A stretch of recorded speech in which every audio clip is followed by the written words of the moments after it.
to continue where we left off last time, and we're going to talk more about how changes in the contribution margin is going to affect net income. So what does that mean when we talk about changes in the contribution margin? What could impact the contribution margin? What are two things that could happen, or actually we could say four things. What are four things that could happen that would change the contribution margin? So what happens to sales? Right, so sales, if sales either increases or decreases, that's going to have an impact on the contribution margin. And what else? Variable expenses can either increase or decrease. If any one of those four things happen, then the contribution margin is going to change. And if the contribution margin changes, then we want to understand what's going to happen to net operating income. Presumably, fixed costs are costs that are fixed. And so even if there's a change in sales volume, then fixed costs shouldn't change. And so what we want to understand is if contribution margin changes, what's going to happen to net operating income? And we're going to go through those types of what-if analysis. That's what we want to try and figure out, is continue to evaluate and see what's going to happen if sales does increase. Is that really a good thing? Because at first we might think, yeah, if sales increase, that's a good thing. But not necessarily. Because while sales are increasing, our variable expenses are also increasing. And remember we said if we move outside of the relevant range, some of our fixed expenses could now also change. Because remember we said they're only fixed within the relevant range. But if we suddenly double our sales volume, then what might happen? We might have to pay a significant amount more in, let's say, insurance. Whether it's workers' compensation insurance or liability insurance. Or we may need to hire more accountants. We may need to hire more managers. We may need to hire an assistant plant manager, an associate plant manager for Mary. So that's what we want to understand and go through that analysis. And we want to also look at, and we talked about this a bit last time, is how we could use the contribution margin ratio to determine changes in the contribution margin and also changes in income. So depending on the situation, depending on the problem, we'll have a certain amount of information, and there's some information that we don't have. So we have to work with the information that we have. And last time we looked at an example where we had the contribution margin ratio, and then we used that to figure out what was the amount of variable expenses and ultimately the contribution margin. So we had to back into it to determine the impact on income and contribution margin. And we also looked at how to determine the break-even point. We looked at it in terms of the break-even volume and as well as the break-even sales amount. And we talked about a cash budget. We're going to talk more about a cash budget today and how that's a useful tool. Remember last time we only actually looked at cash sales. But today we're going to expand our discussion and we're going to look at accounts receivables. So sales that we have that are on credit, but at some point we're expecting to receive cash. So we need to take that into account when we go through a monthly cash budget. We want to understand when are we going to receive that cash. Because we might have had $70,000 in cash sales. We might have had $100,000 in credit sales. That means people owe us money. That's an account receivable. well, when are we going to receive that $100,000? If we don't receive it this period, when do we receive the cash? And sometimes we might have a payment schedule where next month they'll pay us 50% of what they owe us, and the following month they'll pay us 30% of what they owe us, and then the third month they'll pay us 20%. So we need to have a cash budget. That's not something that we could calculate in our head. And we need to know how much cash at any given time we're going to have on hand. Because we also have expenses. We have to pay for the plastic. And we have to pay the workers on the assembly line. And we have a whole host of other expenses. Remember, we have that enormous electric bill that we have to pay. And other utilities, and property tax, and insurance, and the list goes on and on and on, just like that song. Remember that song I sang for you? It is the song that never ends, and it goes on and on, my friends. Some people started singing it not knowing what it was, and they'll continue singing it forever, just because it is the song that never ends. Yeah. After years of therapy and medication, you'll be okay. You'll be okay, don't worry. All right, so let's look at problem 619. All right, so this is the situation. We have this company called Feather Friends. This is on page 296. Feather Friends distributes a high-quality wooden birdhouse. Anybody here have a birdhouse? Anybody here have a bird? No? Nobody has a bird? Are you scared of birds? Anybody here scared of birds? No? You, Crystal, you're scared of birds? Yeah, my neighbor used to have a parrot. This huge parrot from South America. But the thing is, the parrot only knew one song. And that's the song the parrot would sing all day long. And it would start like this. Laka laka ding ding ding! Ay ay ay ay! Canta y ayores!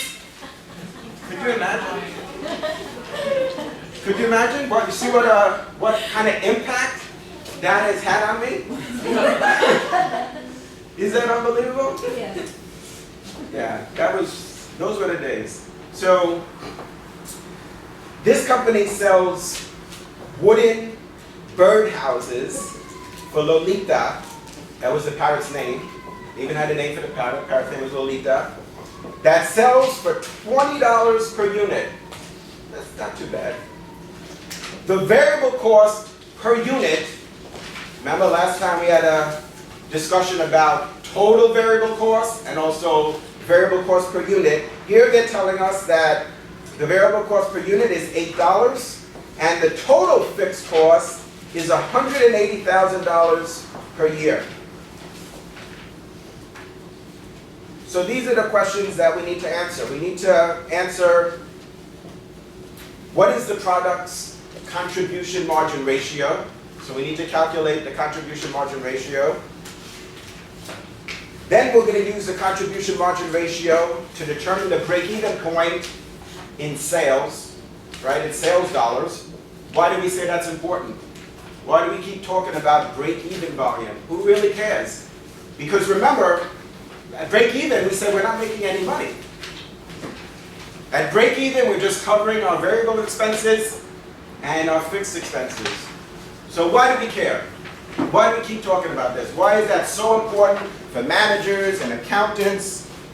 Everybody is always fascinated with break-even volume and also payback period. We also want to understand the payback period. How long is it going to take us to recoup our investment? Is it 6 months? Is it 12 months? Is it 24 months? Depending on the industry, there's certain norms. Pharmaceuticals, the payback period is very long. They spend billions of dollars in research with the expectation that they're going to discover a treatment for high blood pressure, heart disease, a cure for cancer. So their payback period is very long. In other industries, in most consumer products industries, they're actually expecting the payback period to be within 3 months, 6 months, certainly less than 12 months. So they expect that they're going to recoup their investment very quickly, because executives are under a tremendous amount of pressure to produce short-term results. And their bonus is based on achieving those results. And if they achieve those results, the share price of the stock is going to go up, and they're going to receive their bonus. And that's why you see why some executives do things that are not only unethical, but also illegal, because they're under the pressure to get results. Not that that's an excuse, I'm not saying that's an excuse, but to understand, why is that such an issue? Well, because they want to get their bonus. And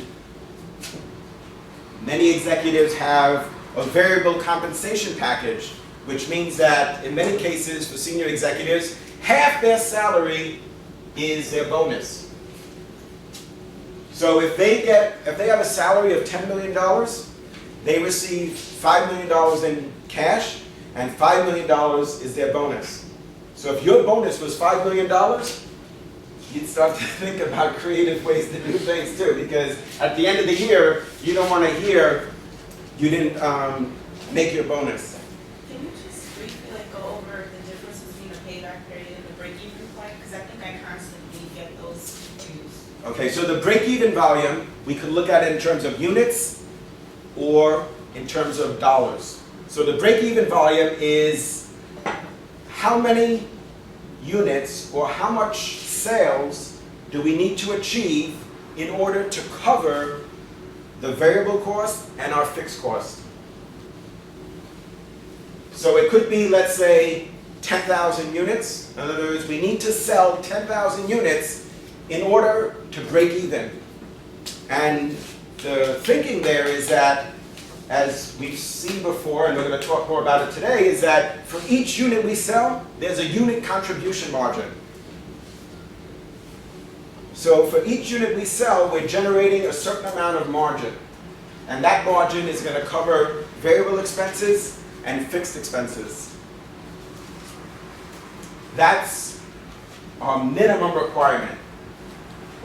Of course, we said we looked at some examples and ways to calculate our target profit level. So we don't want to just break even, but we want to achieve $300,000 in net operating income. Now the question that I posed to you was, why do we want to know that? And the reason is because we want to test our assumptions. We want to know if it's reasonable to achieve a break-even volume of 10,000 units. Because we know at 10,000 units, if that's our break-even volume, we're going to cover our variable and our fixed expenses. But maybe the whole category is only 10,000 units per month for a particular product. So it's a test of reasonableness for us.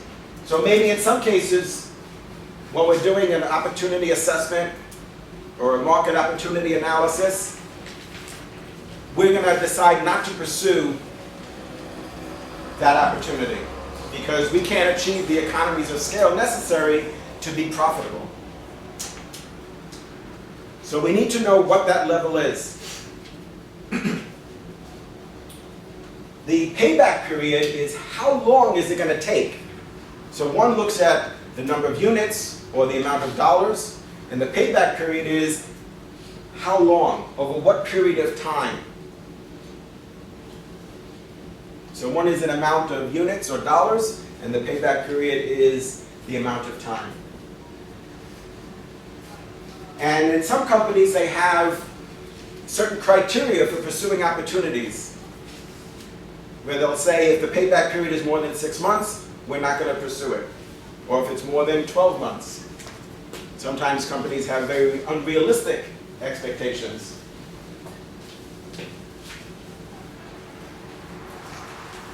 Does that answer your question? Fantastico. All right, so let's look at the birdhouses. We're going to calculate the contribution margin ratio. We're going to use that to calculate the break-even point in sales dollars. And then it tells us that these birdhouses are really taking off. A lot of people decide to buy parrots. I don't know why, but they do. And they decide to buy parakeets, and they're going to purchase one of these birdhouses. And it says that they're expecting that sales is going to increase by $75,000 during the next year.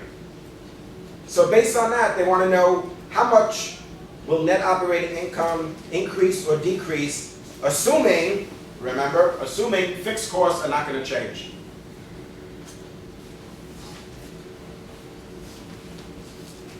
So it's a what if, that famous what if analysis.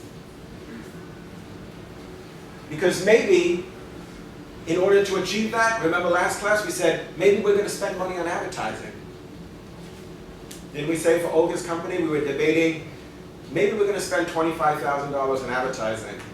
So the question is it worth it to spend $25,000 in advertising to get $75,000 in sales? And it depends on the cost structure of the company. It depends what the variable expenses are and what the fixed expenses are. Here we're saying that with this increase in the number of units, we're within the relevant range. It says that the fixed costs are not going to change. And then we're going to look at, we'll calculate the operating leverage.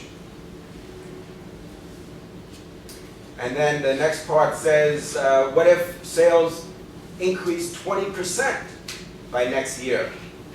What percentage increase will we see in operating income?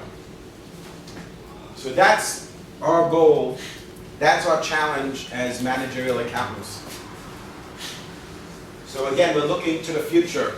We're not doing historical analysis. Remember the first day we said managerial accounting and financial accounting are not the same. Financial accounting focuses on historical performance. We're trying to figure out what's going to happen in the future, and if that happens, what is the result going to be? All right, so what do we know about the sales price? $20 per unit, right? So the sales price is $20 per unit.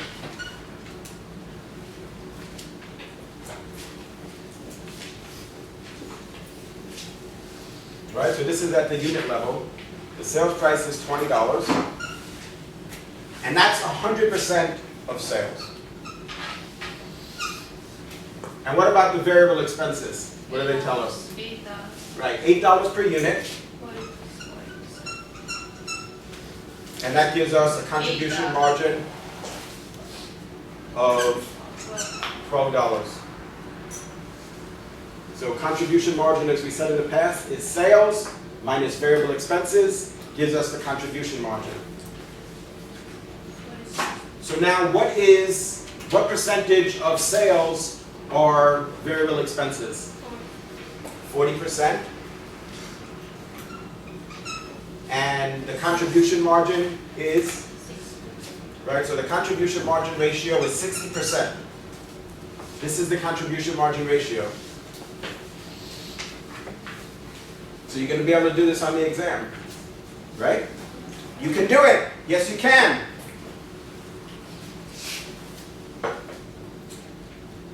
Then what we need to do is it says, all right, if you know that, what is the break-even level in sales dollars? So what we do is we take the fixed expenses, which is what? They tell us the fixed expenses is how much?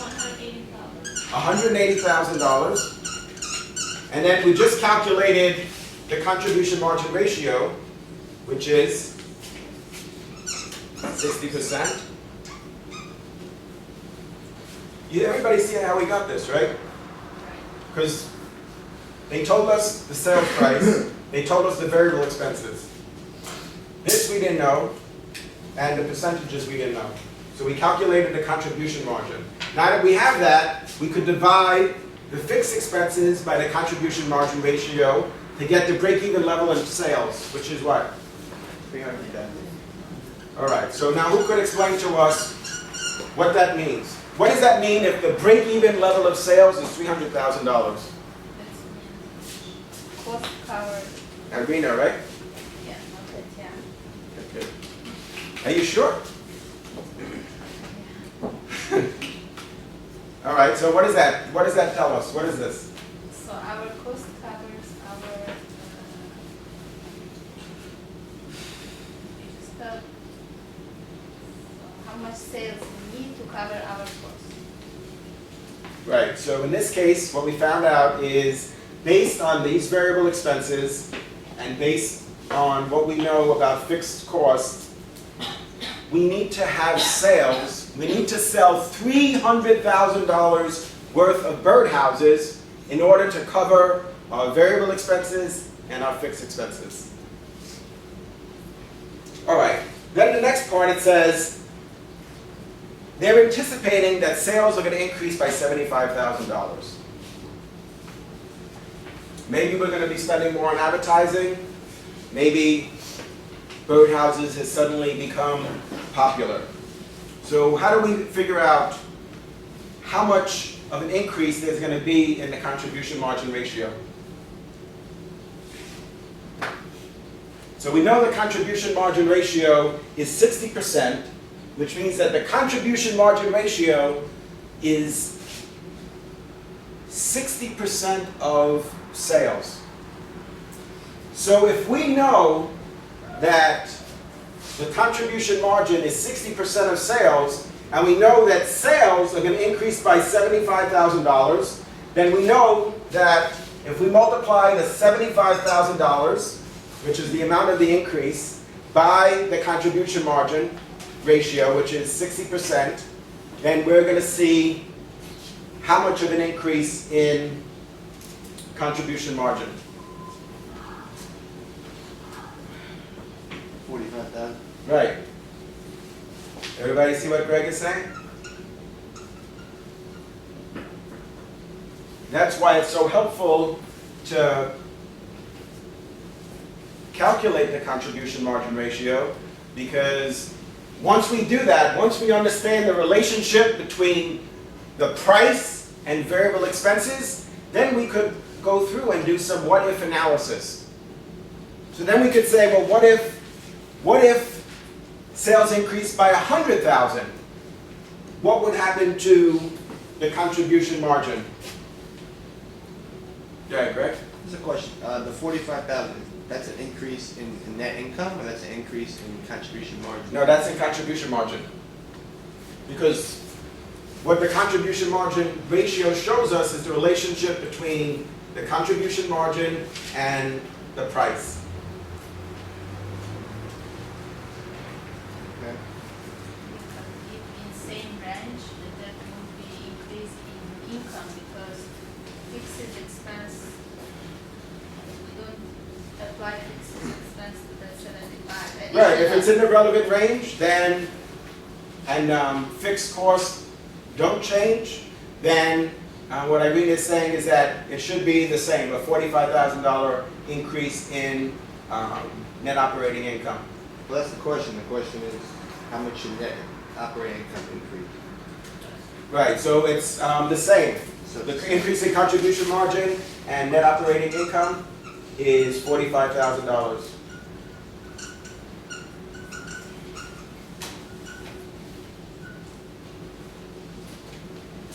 So what if sales increased $100,000? What would happen? 60,000. $60,000 increase in contribution margin and in net operating income. And if it was 250,000, what would happen to net operating income? What do you think? 150. 150,000? 1,000, 5,000. Yeah, 150,000. $150,000 increase in net operating income and contribution margin. So if sales increase $250,000, we decide to invest in advertising, then net operating income in that case, in that scenario, would increase $150,000. All right, so what else do they tell us here?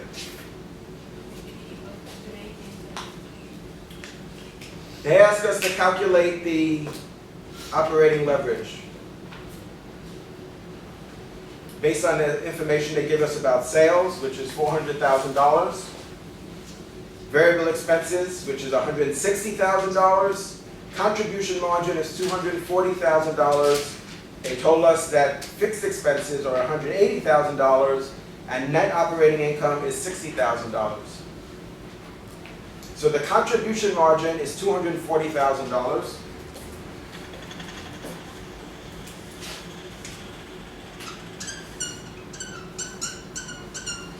And net operating income at that level of sales, which is what? 400,000, gives us a net operating income of 60,000, and that means that the operating leverage is four times.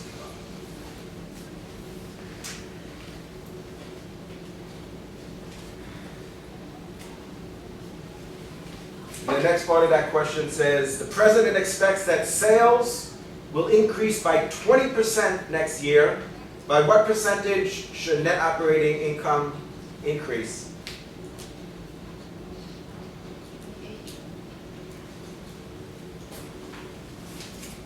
So how do we figure this out?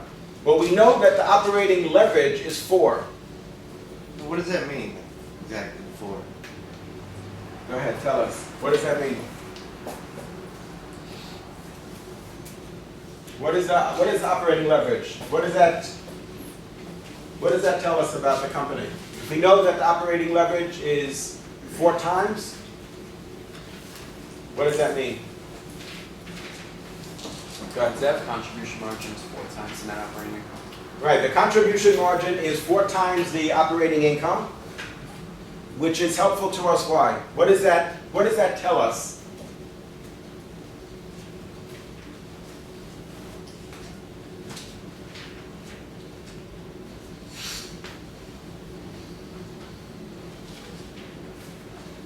How much income will change when contribution margin changes? Right, so it tells us the relationship between contribution margin and net operating income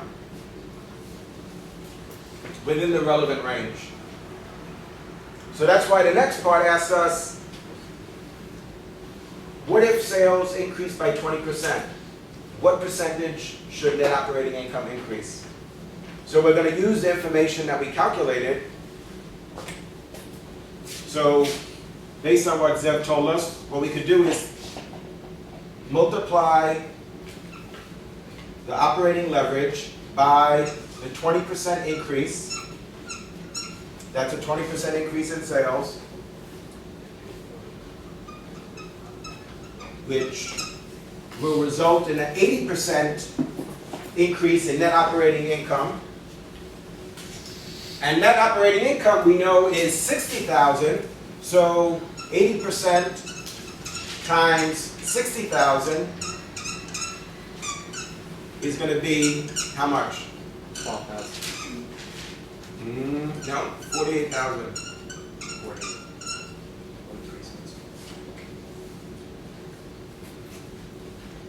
That's the benefit of calculating the ratio. Once we know the ratio, then we understand the relationship between the two variables. Then we could do a lot of what ifs.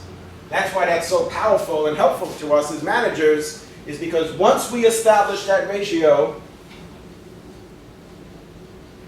and it doesn't mean that it's precise, we're looking for something accurate that's going to help us make decisions. So for the exam, the answer is 4. If it turns out that it's really 3.9 or 3.8 or 4.2, that's okay. Because remember we said this is not historical. We don't know. We're trying to make some assessment about what's going to happen in the future. So we use the information that we have, and we determine, like Zev was telling us, that the operating leverage is 4. Well, if the operating leverage is 4, and given that relationship, if sales increase by 20%, then net operating income is going to increase by 80%. we know that net operating income at that level of sales, at $400,000 in sales, was $60,000. So then the incremental change in net operating income is $48,000.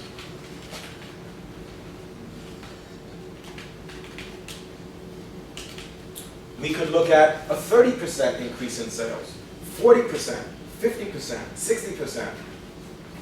Is that realistic? Why would we do that?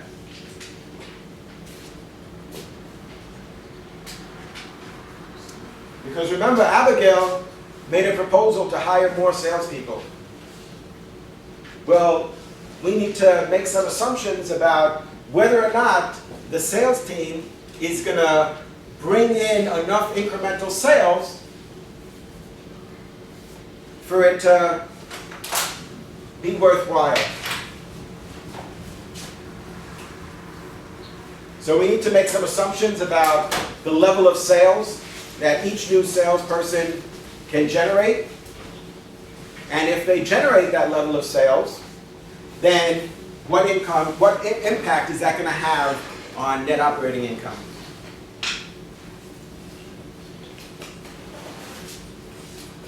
So we don't want to spend $50,000 in salary for a salesperson and then sales only increase $10,000. Does that make sense?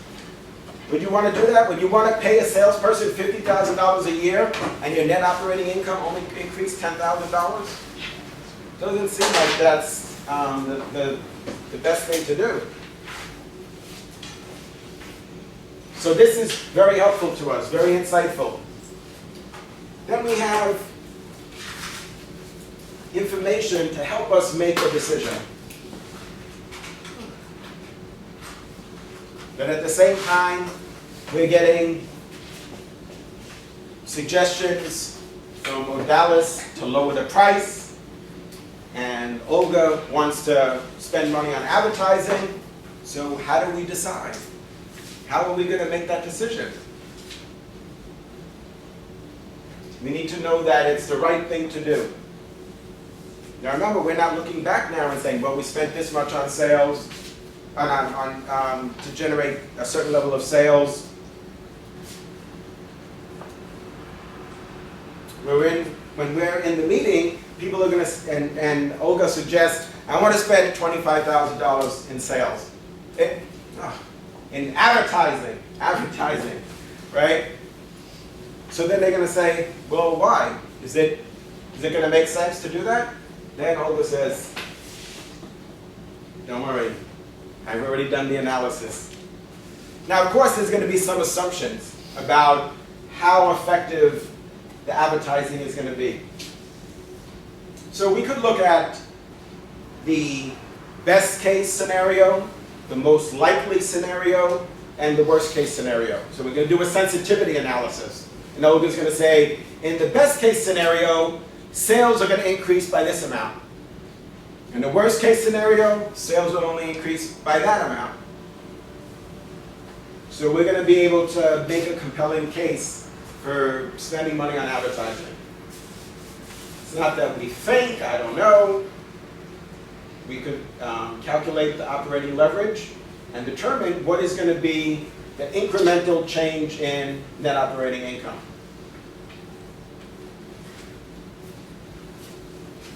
So then they go so far as to say, this year we had 18,000 units that we sold, and they're expecting that if we lower the sales price by 10%, remember we talked about this previously, if we lower the sales price by 10%, that there's going to be a 1/3 increase in the number of units sold. So now we're selling 18,000 units, and what this is suggesting is that if we lower the price by 10%, so we're assuming it's a price-sensitive market, the market is elastic. In economics, we refer to that as an elastic market. That means that if we lower the price, we're expecting an increase in sales, and also conversely, if we increase the price, we're going to expect a decrease in the level of demand. So if we currently sell 18,000 units and we're expecting a 1/3 increase, that means that we're going to expect to sell 6,000 more units. That means 24,000 units in total. And not only does the sales manager, not only is Abigail suggesting a 10% reduction in price, but to spend $30,000 in advertising.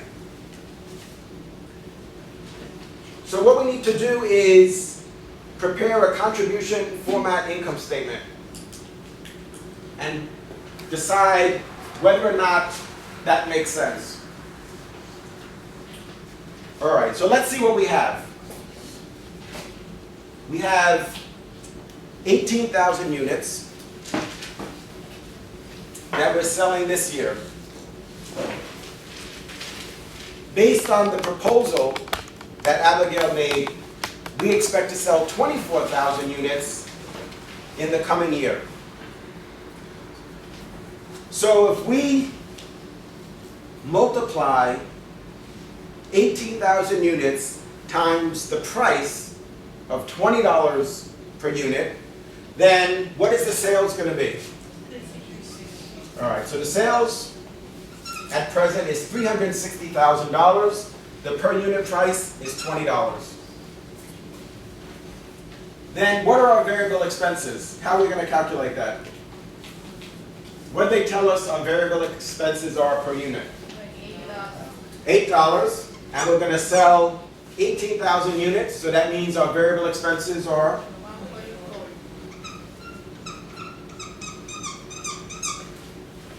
and then if we subtract from sales our variable expenses, that's going to give us our contribution margin, which in this case is how much? $216,000.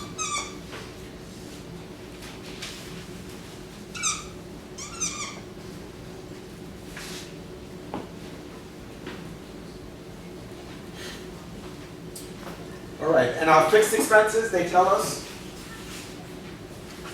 are how much?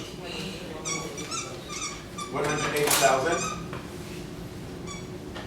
which means that our net operating income is $36,000.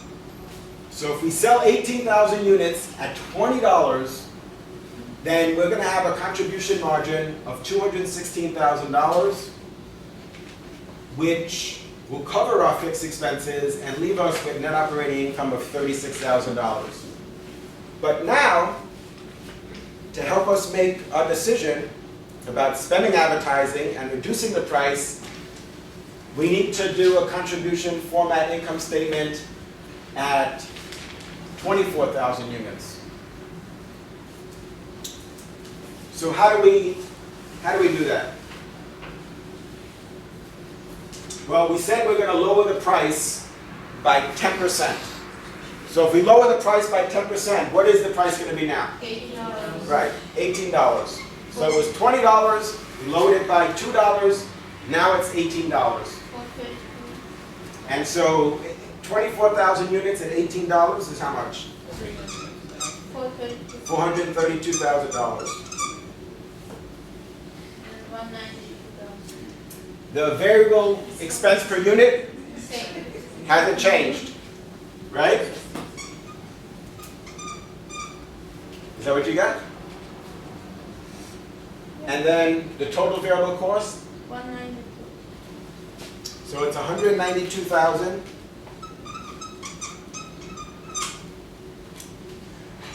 So wait a minute, what happened? How come before it was 144,000? Why is it 192,000 now? Right, so now we're selling 6,000 more units. So 6,000 units times $8 means that there's an incremental amount of variable expense. So at 18,000 units, it's $144,000, and at 24,000 units, it's $192,000. And then the contribution margin in units is how much? And then, so what is the total contribution margin at 24,000 units. 240,000. And the fixed expenses, Same. so they tell us, all right, follow what's going on here. They tell us, they said, if we're gonna sell 24,000 units now, well, we've gone beyond the relevant range. So, remember we said fixed costs are fixed, right? Fixed costs are costs that don't vary with the production volume within the relevant range. So they're saying at 18,000 units, the fixed costs are 180,000. But if there's a 1/3 increase in the number of units, then fixed expenses are going to increase by $30,000. So that means that in this case now, fixed expenses are $210,000, which gives us a net operating income of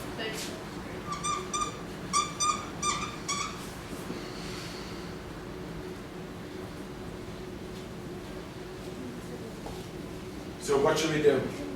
What do you think? Should we, is this too aggressive? Lower the price 10%? I mean, companies have sales all the time. That's not so crazy. It's not like we're saying 50% off. 10%. Lower the price 10%. Maybe we could sell more birdhouses. And what we anticipated was that there would be a 1/3 increase in the number of units sold. So we're saying a 10% decrease in price will result in a 1/3 increase in the number of birdhouses. That's actually a pretty substantial increase. That's a really big assumption. If you were in a meeting, people would say, what are you, 30%? Really? Really? Why 30%? Why not 25% or 20%? So a 30% increase, a 1/3 increase in the number of units sold is very significant. But even at that 1/3 increase, even with selling 6,000 more units and spending money on advertising, so we said we're going to spend $30,000 on advertising, and advertising is a fixed expense. It doesn't vary with the production quantity. But in order to get that, in order to achieve 24,000 units, we need to spend $30,000 on advertising. What should we do? What do you think? Do you want to reduce the price 10% and spend $30,000 on advertising? Why not? What does this tell us? What did we find out by doing this? Our net income didn't You increase. make $6,000 less. What? What? All right. Somebody. Go ahead. Ms. Smirnova. Income increases by 6,000, so we're gonna have less profits. Yeah, so our net operating income is going to decrease by $6,000. Right? So what are we doing? What? We lowered the price, we're spending $30,000 on advertising, and our net operating income is $6,000 less than it was before. Why? Let's not change the price. Let's not spend money. I'm sorry, we can't give you any money for advertising because we're not going to be better off. We're actually going to have less operating income. So based on this analysis, we're not going to spend money on advertising, we're not going to lower the price. But we could do some other what-if analysis. You could say, well, what if we lower the price by 5% and spend $20,000 on advertising? So we could go through a lot of different variations. That's what's expected of us. That's what we need to do as managerial accountants, is look at these different scenarios and make some assumptions. So even though we assumed that we'll sell 6,000 more units, which is definitely questionable, that's certainly a very significant increase, we're still not gonna be able to be more profitable. So maybe we should raise the price. Maybe we're better off raising the price.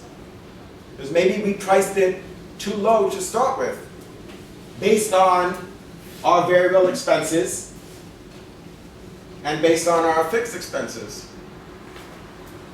So setting the price is very important. We said when we talk about the marketing mix, the 4 Ps, we talk about price, place, promotion, and product. Determining the price is critical. But in order to determine the price, we need to know what our expenses are going to be. So maybe we should have charged $30 in the first place. But if we charge $30 per unit and we sell less units, maybe we'll still be better off. Maybe our operating income will be more. Or we could send Alex back to Turkey and see if we could get this down to $6 per unit to get plastic. It's wooden. You think it's a good idea? It's wooden burnouts, not plastic. Oh, but maybe we should make them out of plastic. Right? Maybe making them out of wood is too expensive. So we could look at some alternative materials. All right, so then the next part of the question asks about expected total contribution margin.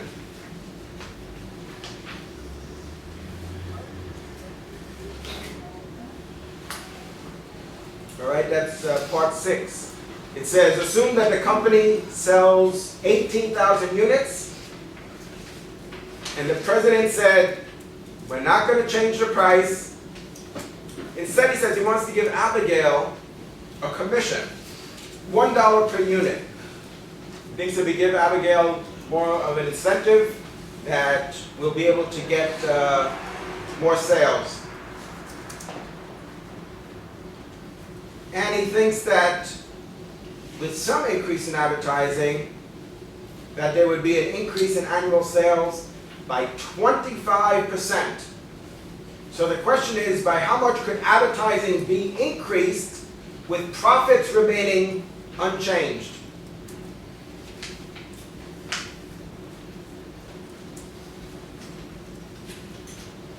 All right, so what we do is we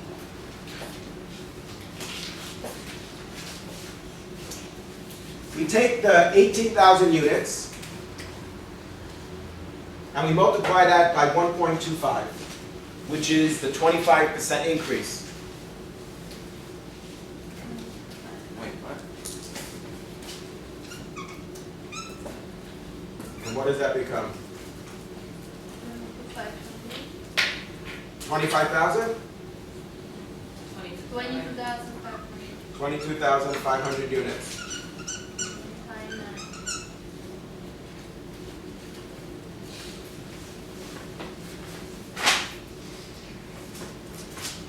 Now, he said we're not going to change the price. Price is still $20.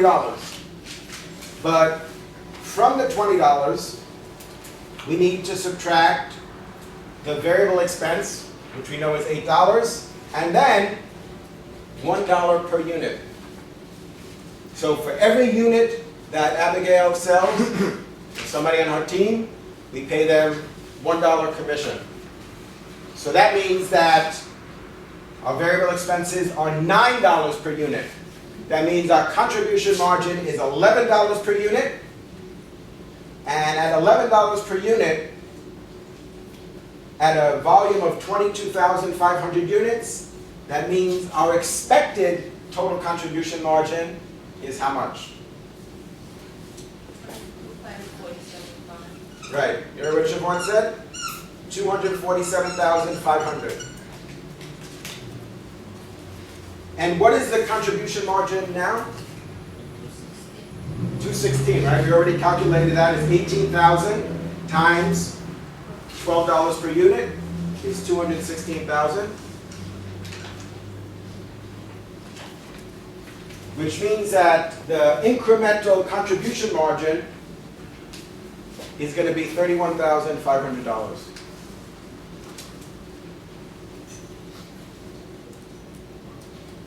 So that means that the amount by which advertising can be increased without changing the net operating income. So in this situation, the net operating income is not going to change. We just want to know how much could we spend on advertising without having a negative impact on our net operating income. And it's based on these assumptions. We should look at what if it was 20% increase? What if it was a 10% increase in the number of units sold? So we should go through that sensitivity analysis. But in this case, based on the assumptions of the president, 31,500 is the amount of incremental contribution margin, and that's how much we can spend on advertising. So we'll give you 31,500. Is that okay? Good, you gonna take that? It's already spent, right? You already spent it. All right.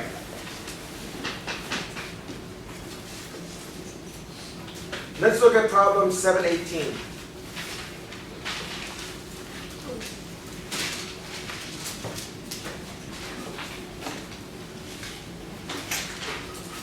All right, we have this company, which is a wholesale distributor.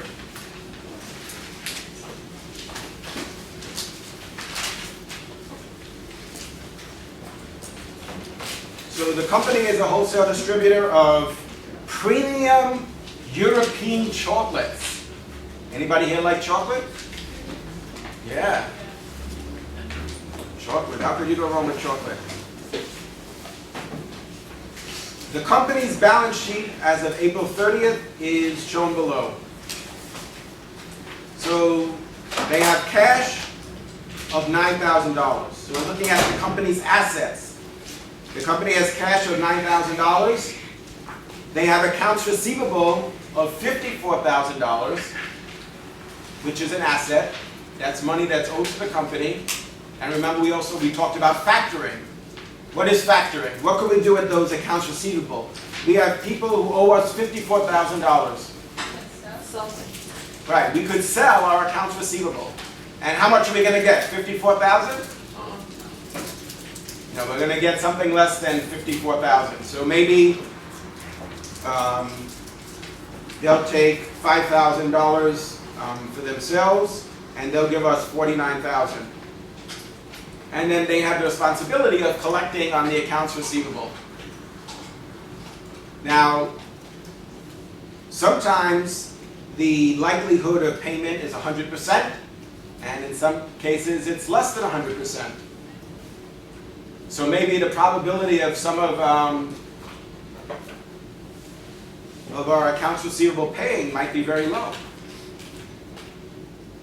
So there's some risk. That's why the factor gets that fee. That's why they're entitled to the fee. We have inventory of $30,000, and it could be work in process. Remember, we looked at work in process.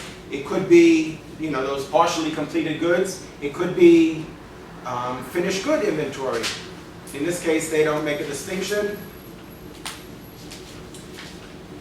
And it says that we own some buildings and some equipment, and that is worth $207,000, which gives the company, on April 30th, total assets of $300,000. So remember that the balance sheet is a snapshot in time. So you can prepare a balance sheet at any point. And what we're going to find out is, what are our assets, what are the value of our assets and our liabilities and our shareholders' equity at that point in time. Whereas an income statement is over a period of time. It could be, we could look at a 1-month income statement from January 1 to January 30th, or from January 1 to June 30th, or from January 1 to December 31st. All right, they tell us something about their liabilities. We have accounts payable. What's accounts payable? Money you need to pay something. Right, we need to pay To vendors. somebody else. We owe money. We have to pay the company where we purchased the wood for the birdhouse, we had to pay the company where we purchased the plastic. So we owe $63,000, that's a liability. What was that? I said this is chocolate, then what Bert had. Oh, chocolate, yeah, we gotta pay for the cocoa, and the note payable we have is $14,500. Capital stock is $180,000. Retained earnings are $42,500. What's retained earnings? Money would be earned. Money, Money would be earned before. right, that we earned and we didn't distribute it to the shareholders. Right. So we don't need to, with common stock, we're not under any obligation to pay dividends. If it was preferred stock, then there's a certain amount that we agreed to pay. But with common stock, we don't have to pay dividends, so we could retain all of our earnings or part of our earnings. In this case, they tell us that the earnings are $42,500, right, the retained earnings. And the total liabilities and shareholders' equity is $300,000. All right, so then it tells us that sales are budgeted to be $200,000 for the month of May. Of these sales, $60,000 is going to be cash, and the remainder will be credit. All right, so this is a little bit different from what we looked at last class. So now we have some sales on credit. We're going to have some accounts receivables. So $60,000 is in cash, and then the remainder, which would be the $140,000, is going to be credit sales. Right? That's people are going to take the merchandise and they're going to owe us the money. But when it comes to paying them, we worked out this very unique payment plan. Because so we're going to get the sales that we agreed to these terms. 1/2 of a month's credit sales are collected in the month the sales are made. So that means in the month that the sales were made. So if we make the sale on May 1st, let's say we gave them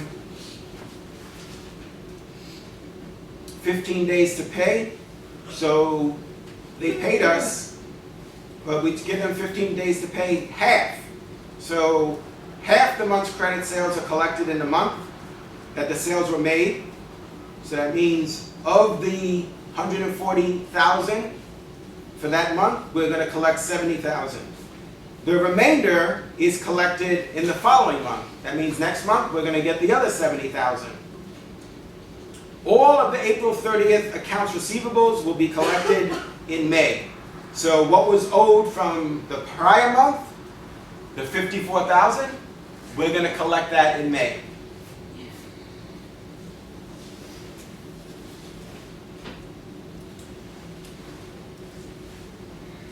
We're going to purchase inventory in May totaling $120,000. And that's going to be all on account. So they're going to give us $120,000 worth of cocoa, and we're not going to pay. We're going to owe them the money. These purchases will be on account, and 40% of all purchases are paid for in the month of purchase. The remainder are paid for in the following month. So come the end of the month, it turns out we're going to pay them 40% of what we owe them, and the rest, the other 60%, we're going to pay in the following month. All of April 30th's accounts payable to suppliers will be paid during May. So the $63,000 that we owed for cocoa last month, we're going to pay that in May.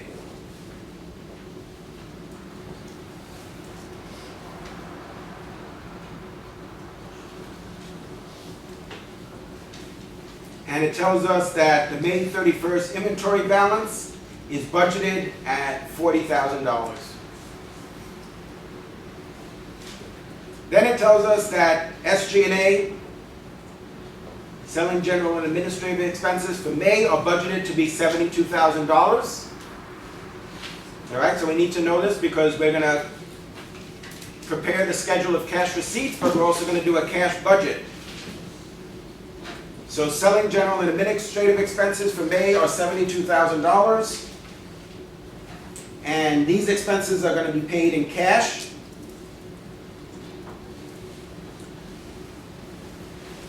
Depreciation, it tells us that depreciation is $2,000. But what do we know about depreciation? What is so important about depreciation as it relates to preparing a cash budget?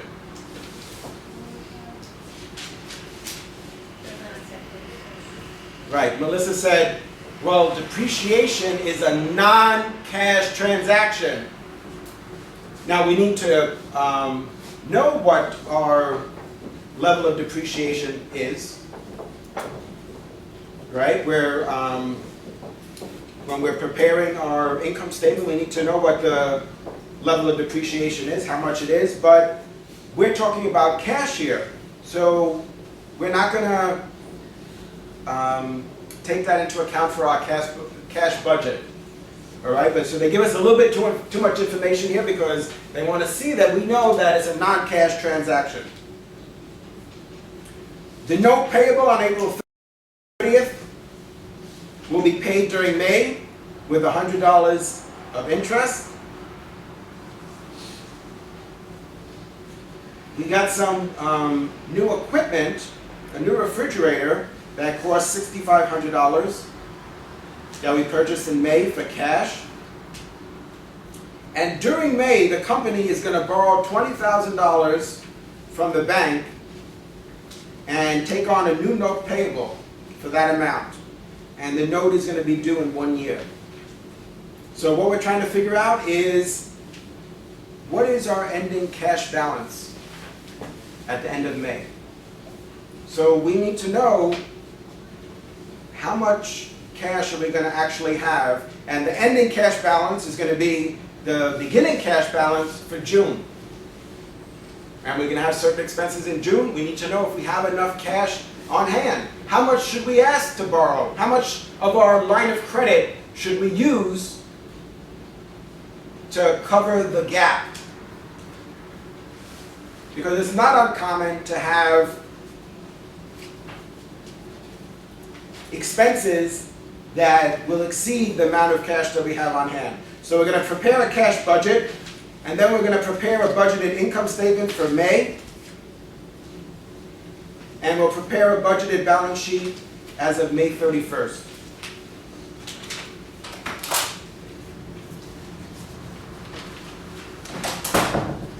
Okay. So here's our chocolate company.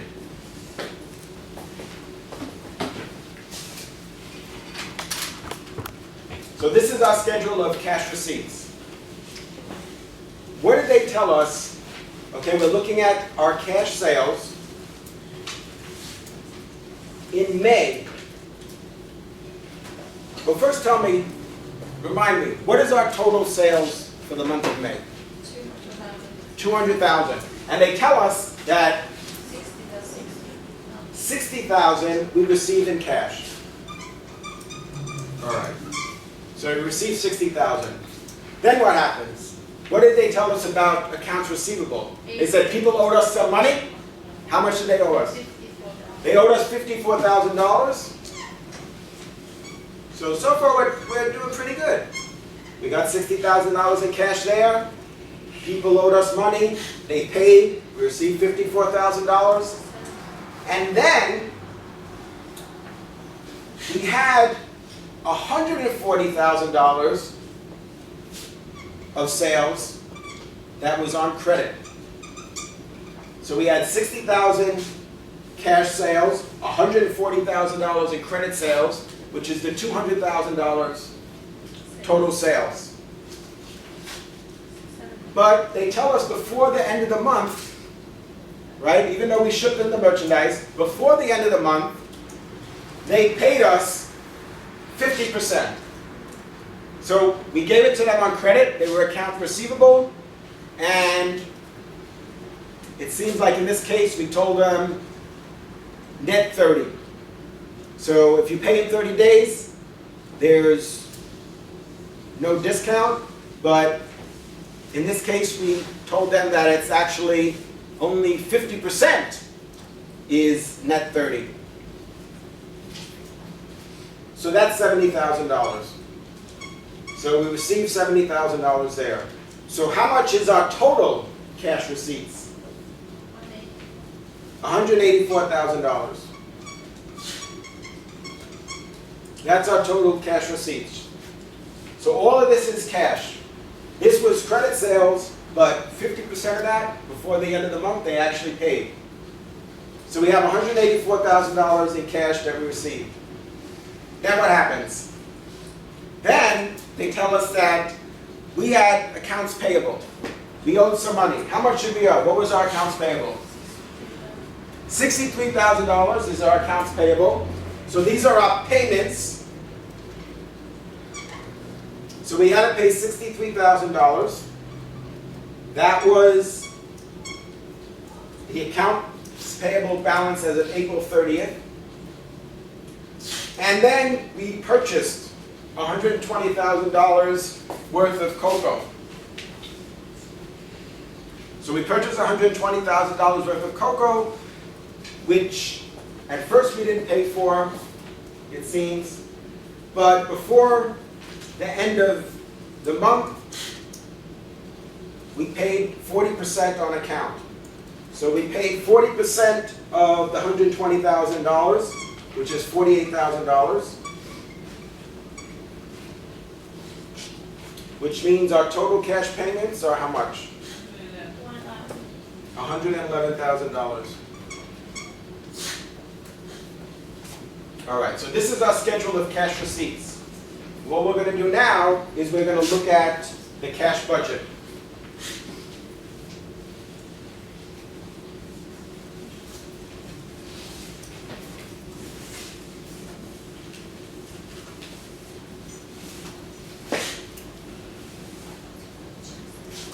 So what do you think? You want this business? You want to sell chocolate?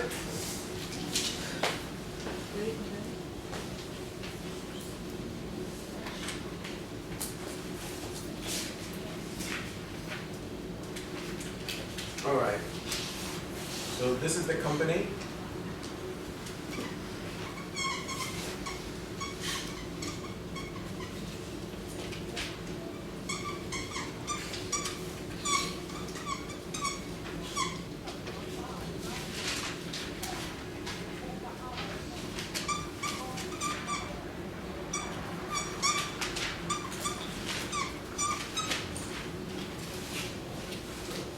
So the first thing we're going to do is look at the cash balance at the beginning of the month.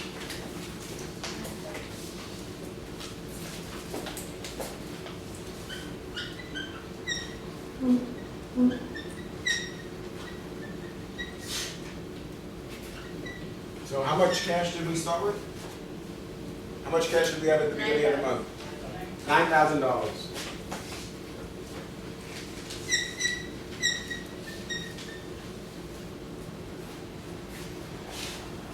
Then what we're going to do is, you're saying, well, why did we calculate this number here? Why? Because what we're going to do is, then we're going to add the total cash receipts,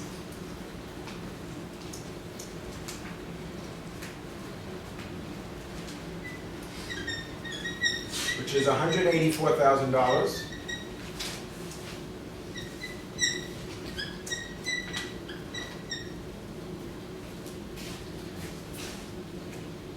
And that means that we have total cash available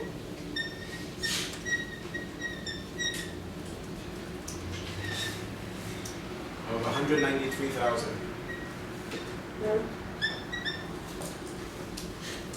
All right, $193,000. Let's see what our disbursements are. So we need to know if we have enough cash on hand.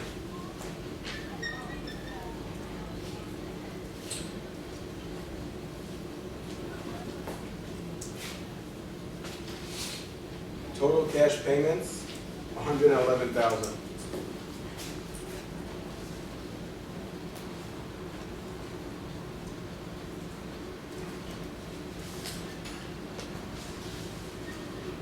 cash payments for our accounts payable. And for purchases. And how much was that? How much did we calculate that to be? 111,000.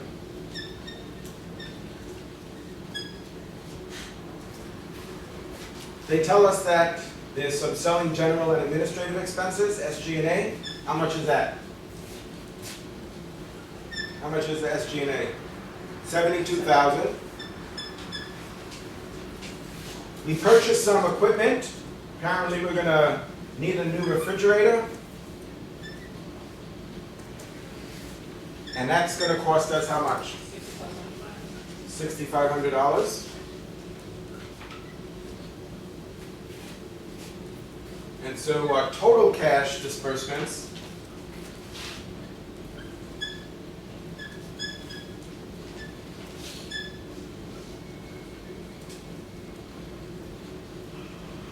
now remember, we're focusing on cash, right? That's why we're emphasizing cash disbursement. If we bought a new truck for the company and didn't pay for it, we're not capturing that here. We might have purchased 2 refrigerators. We might have purchased a truck for the company. But we want to know if we paid for it, if we paid cash, then that's what we want to capture here in our cash budget. So that turns out to be $189,500. That's our total cash disbursements. So our cash available is $193,000. Our total cash disbursements is $189,500. And so we have an excess of $3,500.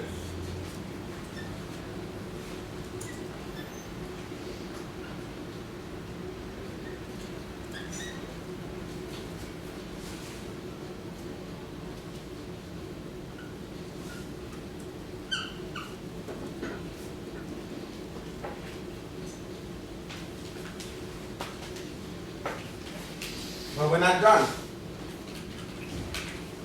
Because remember we said we were going to borrow that $20,000. Then we said we were going to use our line of credit. So that section is financing. So let's look at the financing. Let's see what happens. What do you think? Are we going to be left with some cash? You think we're going to have some cash at the end of the month? How many say, yes, we're going to have cash at the end of the month? And how many say, no, we're not going to have cash at the end of the month? And how many are unsure? And is there anybody here? Hello. All right. So now the financing section, right? This is still part of the cash budget, the financing section. So we're borrowing $20,000.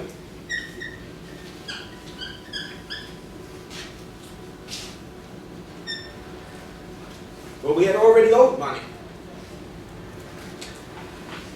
We had already owed money. How much did we pay on what we had owed previously? $14,500.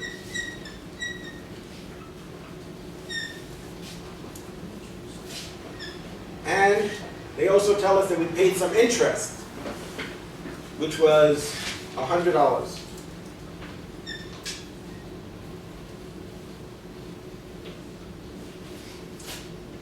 So our total financing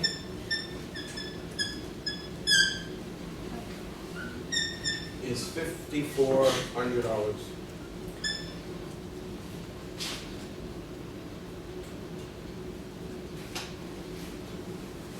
And then so we started with the cash balance beginning. Now we're at the point where we're calculating the cash balance ending.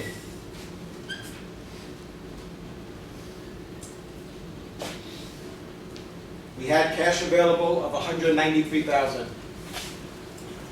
We had disbursements of $89,500, which means that we still had $3,500 left.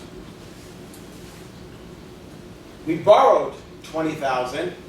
But at the same time, while we got 20,000, we paid off what we owed last month, which was 14,500. Was that the total amount that we owed?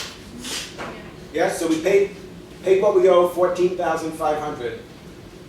We also had to pay some interest, which was $100, which leaves us with $5,400, which means that we have 3,500 here and 5,400 here, gives us an ending cash balance of $8,900.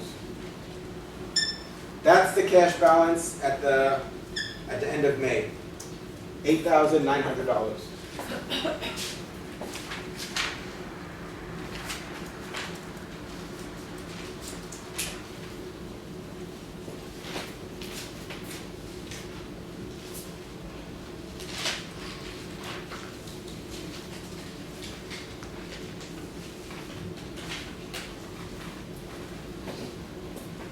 No, we're not done.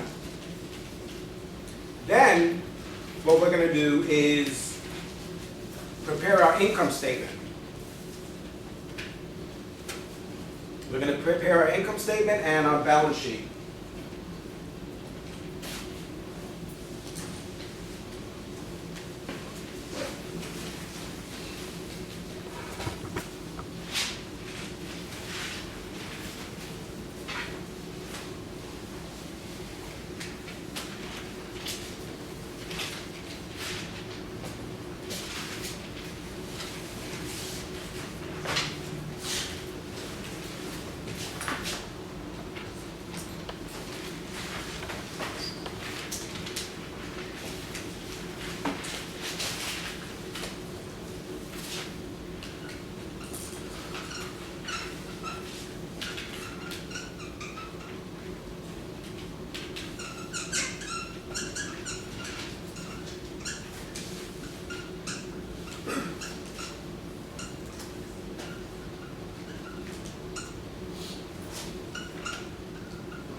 What does that mean, budgeted income statement? Why do we say budgeted?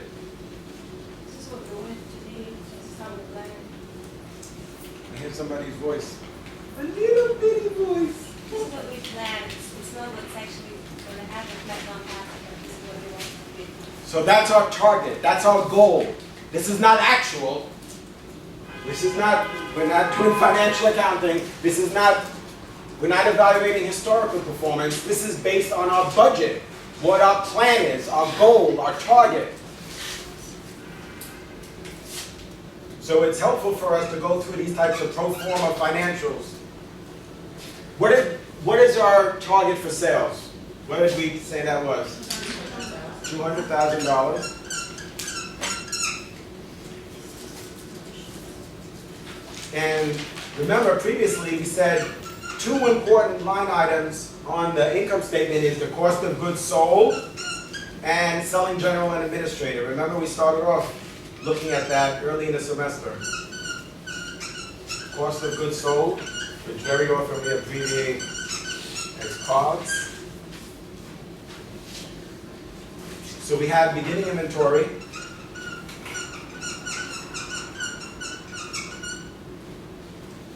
Is 30,000, right?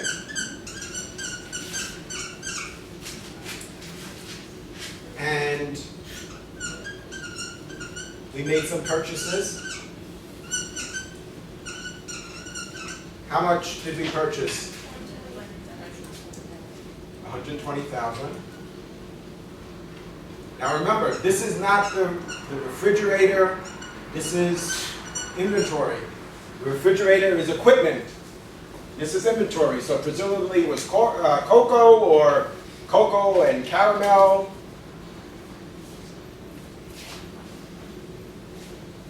So if we started with $30,000 in inventory, we made some purchases of $120,000. That means the goods available for sale are $150,000.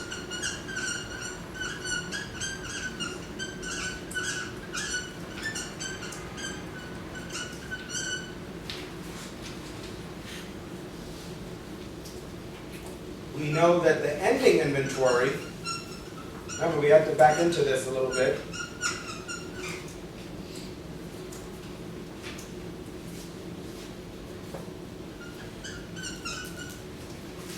So we had $150,000 of goods available for sale.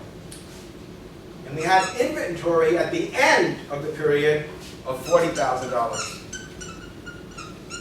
So we started with 150, we ended with 40, so that means, in this case,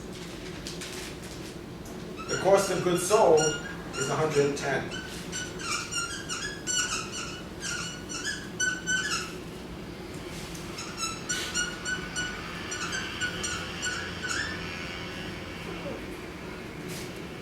So remember, the first few weeks, we spent a lot of time talking about manufacturing costs and non-manufacturing costs. So what we just addressed here in the cost of goods sold is the manufacturing cost. Now we're going to talk about the non-manufacturing cost. So we have a gross margin here.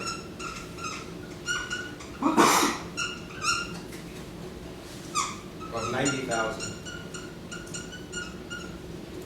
And we subtract from that the selling, general, and administrative, the SG&A, which is how much? 70. What are we missing here? So 72,000 plus 2,000 is 74,000.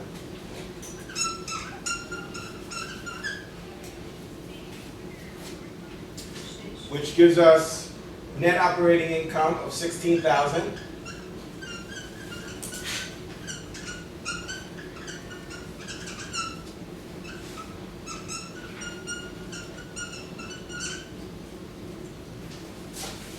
And we actually have interest expense of $100. So that means our net income, our budgeted net income is 15,900.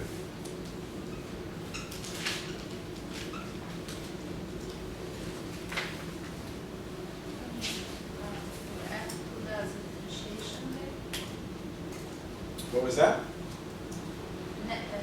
Selling and administrative expense, 2,000 of depreciation right here. Right. So we included the depreciation there.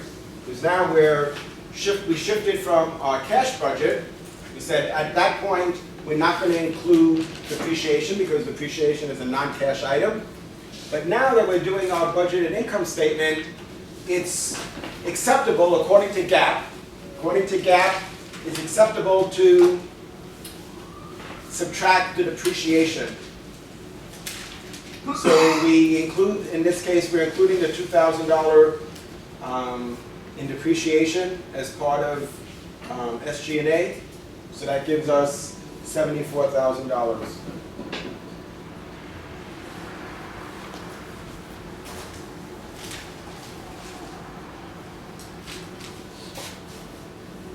So that's our income statement. Now, let's take a look at our balance sheet.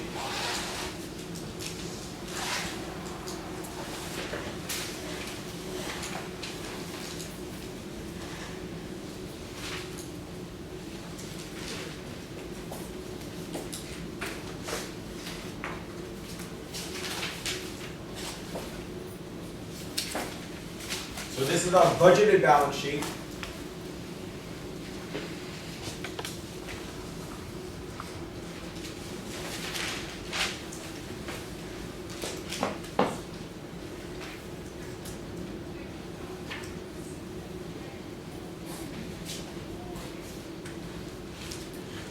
So we're going to look at our assets, we're going to look at our liabilities, and our equity.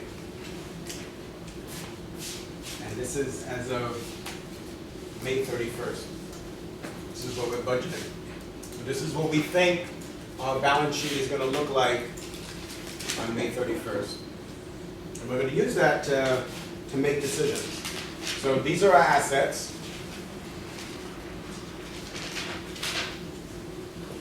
So we calculated that at the end of May, we're gonna have a cash balance of $8,900. Now this is where we're gonna capture that. It's gonna show up on our balance sheet as an asset. So after doing all of that, you say, why did we go through all of that calculation? Because we need to know what cash is going to be, and cash is an asset, and we need to include that on our balance sheet. We have accounts receivable. We have accounts receivable, that's an asset.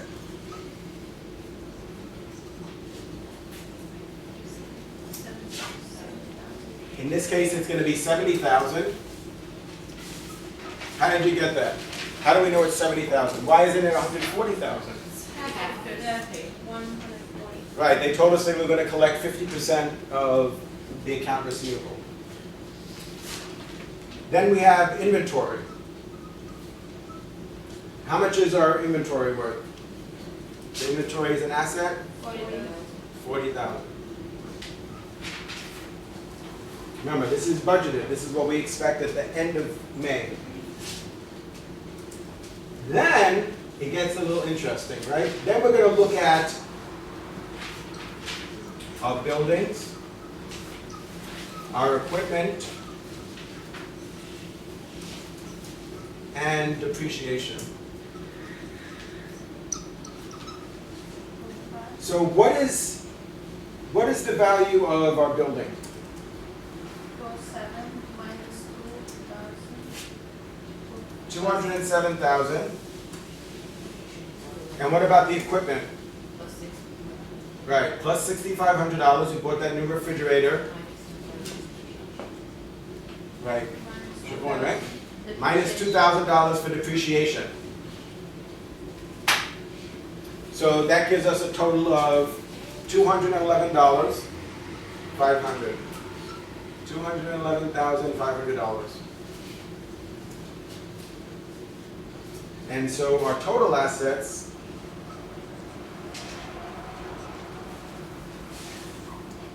is $330,400.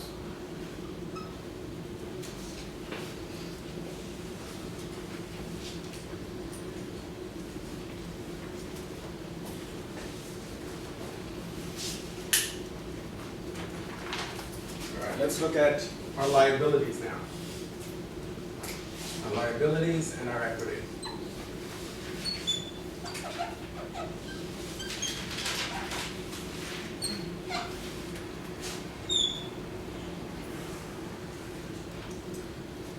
Accounts payable. We have accounts payable. We owe people money. Did we pay them everything that we owed? No. So we had purchases of $120,000, but we paid part of it. So how much do we still owe? 60. Okay, go ahead. 60%. So we paid 60%.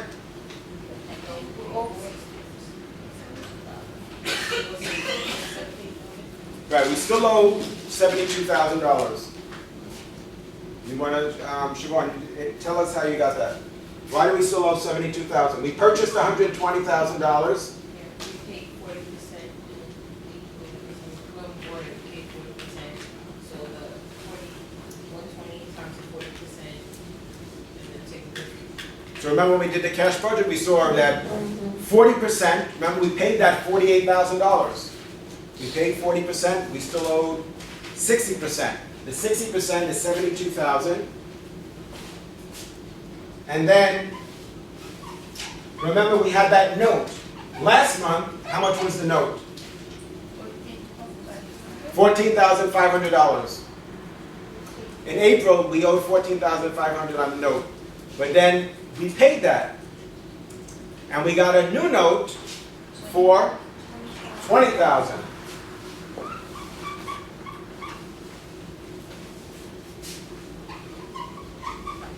What do they tell us the capital stock is worth?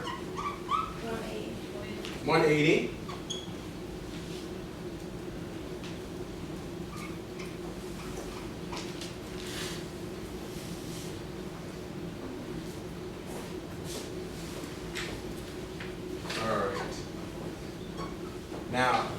before, we were talking about retained earnings. So, how much was retained earnings last month? How much did we have in retained earnings last month? 42,500. And then, how much did our retained earnings increase this month?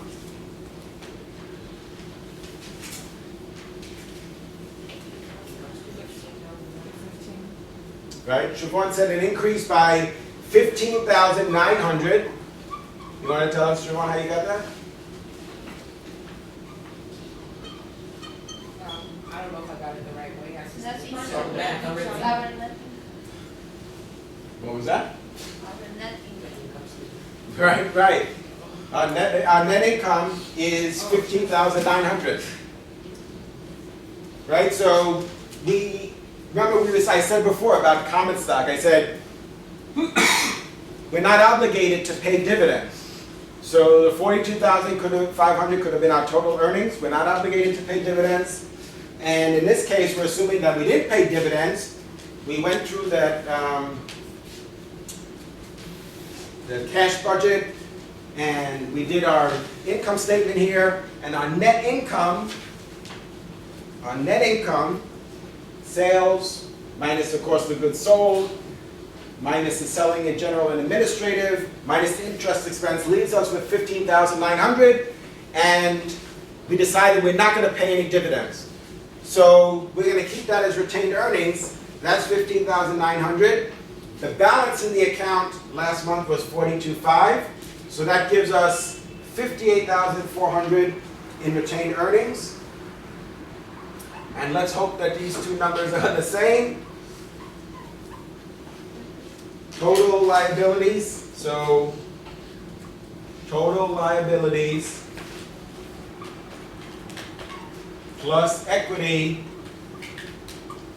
is going to equal what?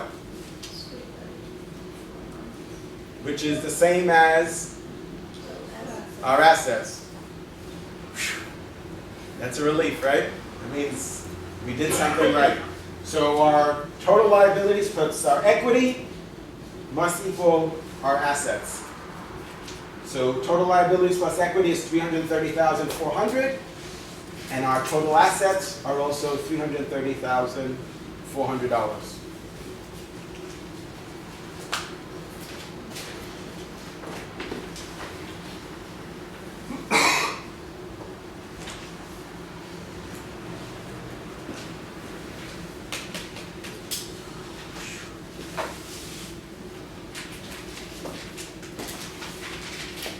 All right, we're making progress. Everybody's got this?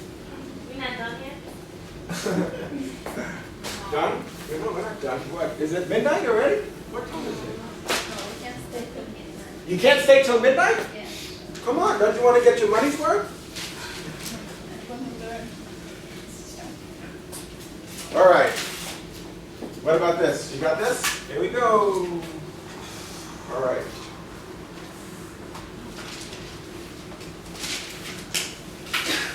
We're not gonna have one of these problems on the test, are we? Have a look. You want one of these, right? This is so easy. It takes a long time to think about it. I know, thinking. You don't want to think too much, right? For professor, how I can do the same thing like Right. you are.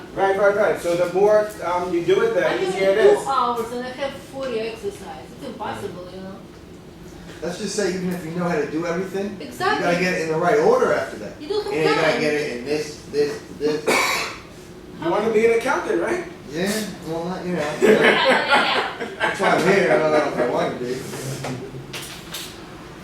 How about credit? All right, so let's keep rolling here. Here we go. This is interesting. This is a little bit easier to calculate. Are we good? We got this for you? Terrific. All right, here we go.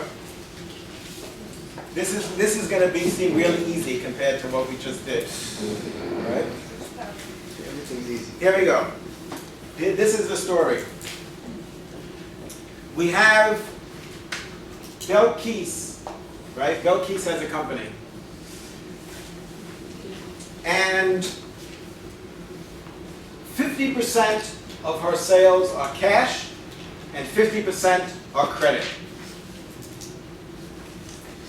70% of the credit sales are collected in the month of sale, 20% in the month following sale, 5% in the second month following sale, and the remainder is uncollectible. I told you it's easy, right? It's easy.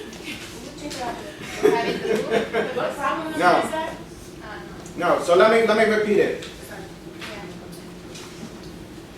Belkey's company. 50% of sales are cash, 50% on credit. So we want to know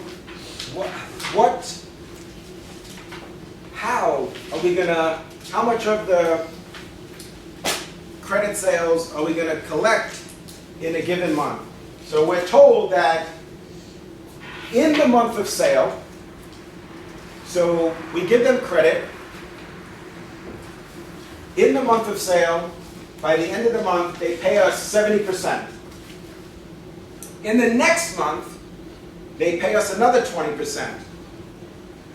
And in the month after that, they pay us 5%. And then the remaining 5% is uncollectible. So we're making an allowance for doubtful accounts. So there's some, I think it's very realistic that there's going to be some portion of our credit sales that are uncollectible. So this is the sales per month. So we're going to look at January, February, March, and April. Total sales.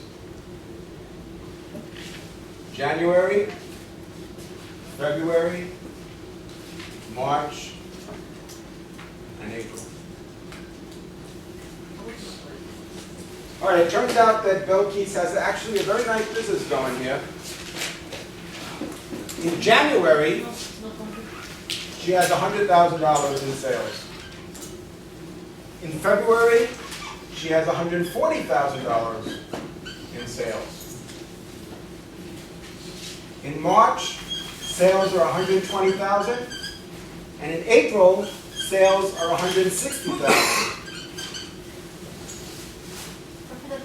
Black or blue one, it's impossible to see like that. You don't like orange? No, it's too bright. Too bright? Okay. To see anything, it's just bright.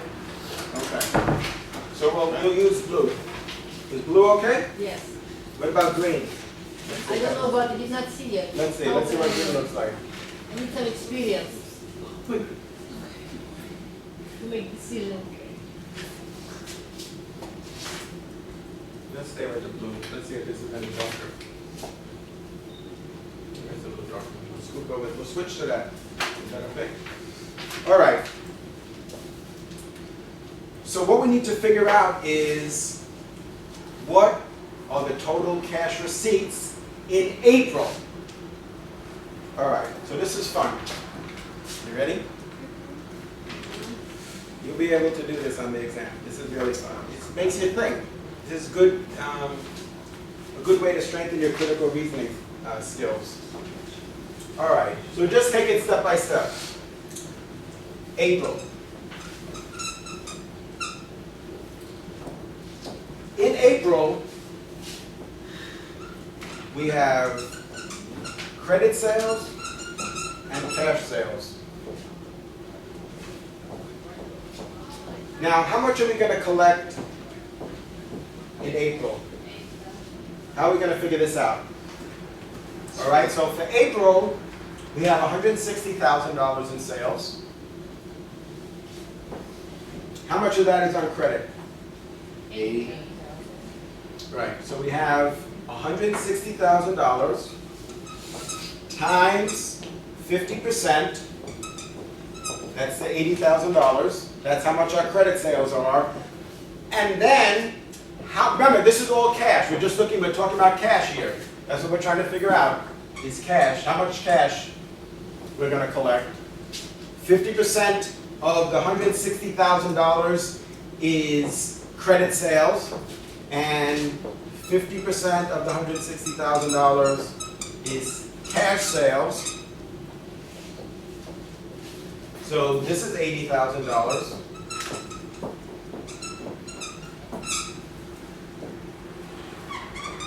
So this is just the data, all right? That's separate. $80,000 is how much cash sales. But we have some credit sales. Credit sales are also $80,000, but it tells us we're not going to collect the entire $80,000 in that month. How much are we going to collect? 70%. So we collect 70%, so that means that of the credit sales, 56,000 we collected in April. The total was actually 80,000, but we collected 56,000. So remember, cash. This $160,000, it's still sales. We still recognize that at the time of sale. We had $160,000 in sales. But we're trying to figure out how much cash we're going to have. So they still owe us the money. Then we go on and we say, how much are we going to have in March? How much are we going to collect in March? So in March, we have $120,000 in sales, right? Why do they go in reverse order? Because you're gonna have to do. What? What was that? What? It doesn't make sense to do it this way? Exactly, you need to go work one way. No, Yeah, we need to- April, March, February, January. Why we don't do it January, February, March, April? All right, you're going to see. Huh? You're going to see. Watch. Be astonished, be astounded. All right, so now what do they tell us? What's going to happen in March? 20%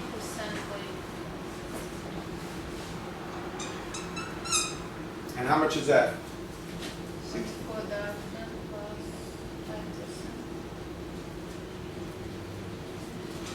5%. 12,000, right?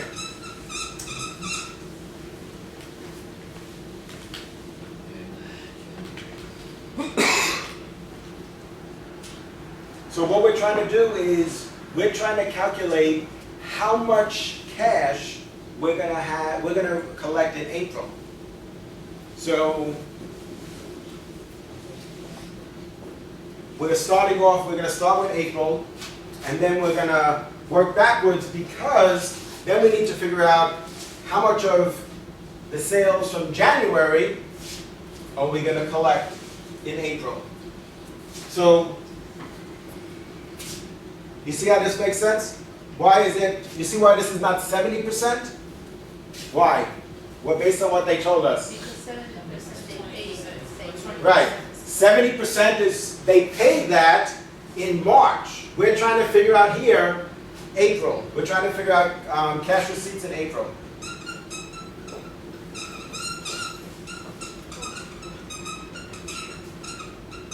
Oh, that's just one squeaky marker, huh?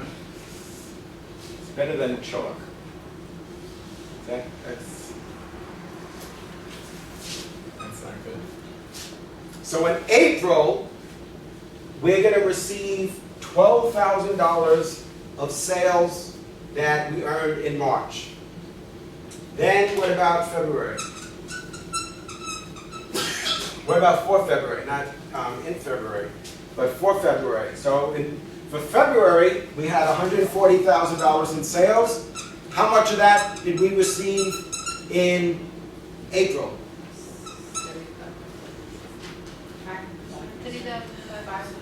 3,500. Right, 3,500. Tell us how you got that. 140 times 50% times 5%. Right. So that's 3,500. So of the February sales, of this 140,000, 3,500 we received in April. So explain this. Explain this to us. Why does that, how do we, explain to us what this means. Who can tell us what this means? Half was sold for cash. Half sale was cash sale. So of the $140,000, 50% of that was cash. The other 50%, we're not talking about that now. That's going to show up on our income statement. We're just trying to figure out how much cash we're going to collect in April. So 50% was cash. Okay, now we're left with $70,000. And of that $70,000, how much are we going to receive in April? 5%. So they tell us that it'll be in the third month, it'll be 5% that we'll collect.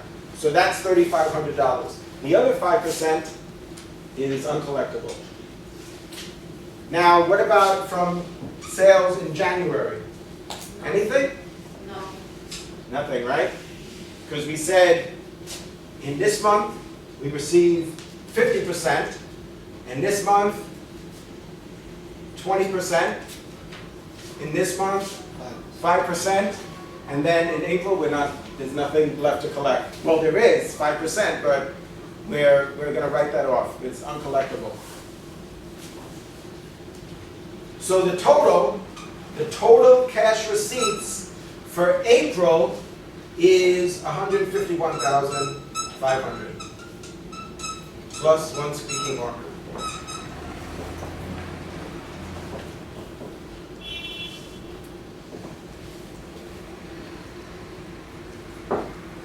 Fun, right?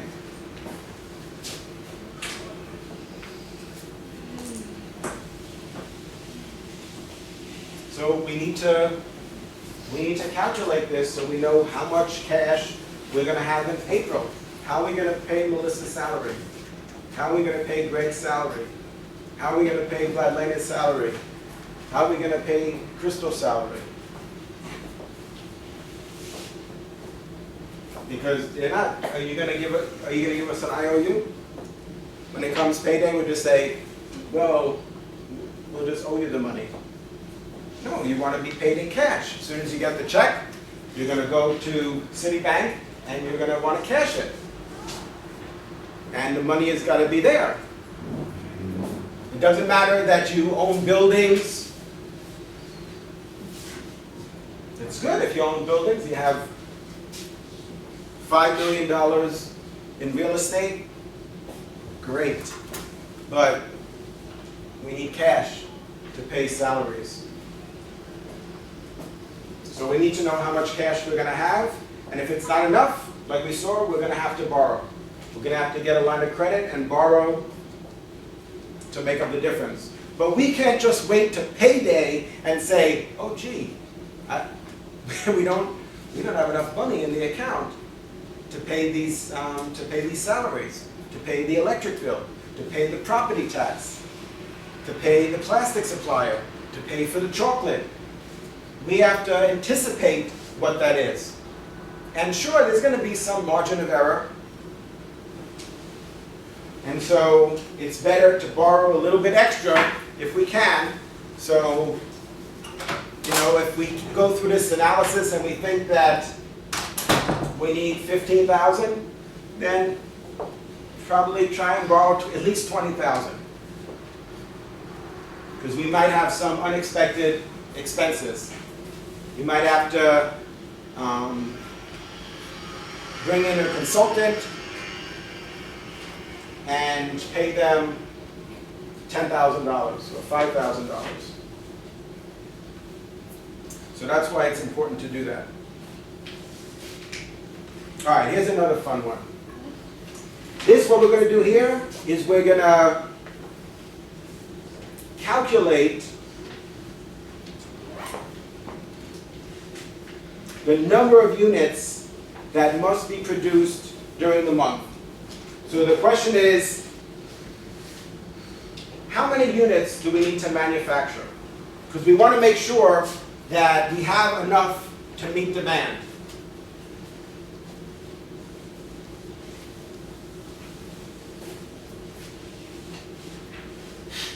So this shouldn't be brand new to you because we talked about this previously, but this has come up again in chapter 7.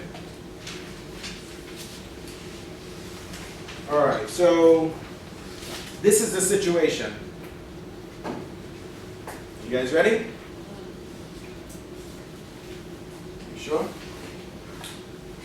Yes? So I just have a question for the last, just did. I think I just erased. Go ahead. Yeah, just real quick, I'm sorry. For the month of April, I understood the 160,000 times the .50 times .70. And then you add another, so that gets you 56,000. Right. Then you added 80,000 for the month of April?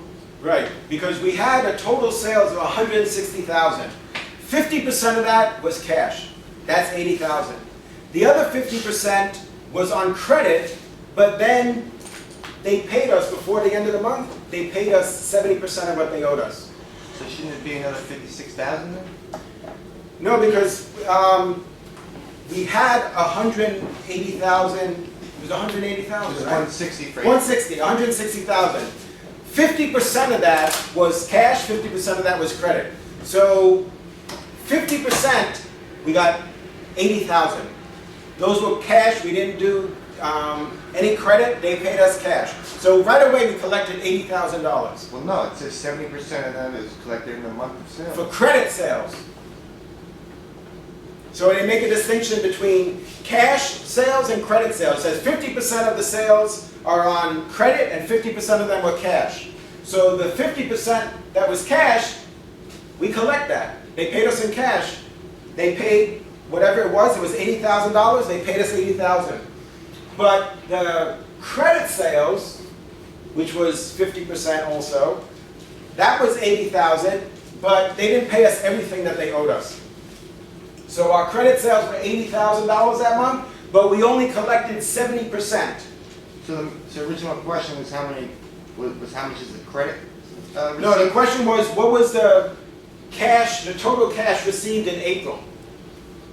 So we received $80,000 for the April cash sales, and then 70% of the credit sales, which was also $80,000, because half was cash, half was credit, so half was $80,000, which was the cash sales, and the other half, also $80,000, was credit sales. But how come we get 70 if we have only 100? 50 plus, how we got 50% plus 70%?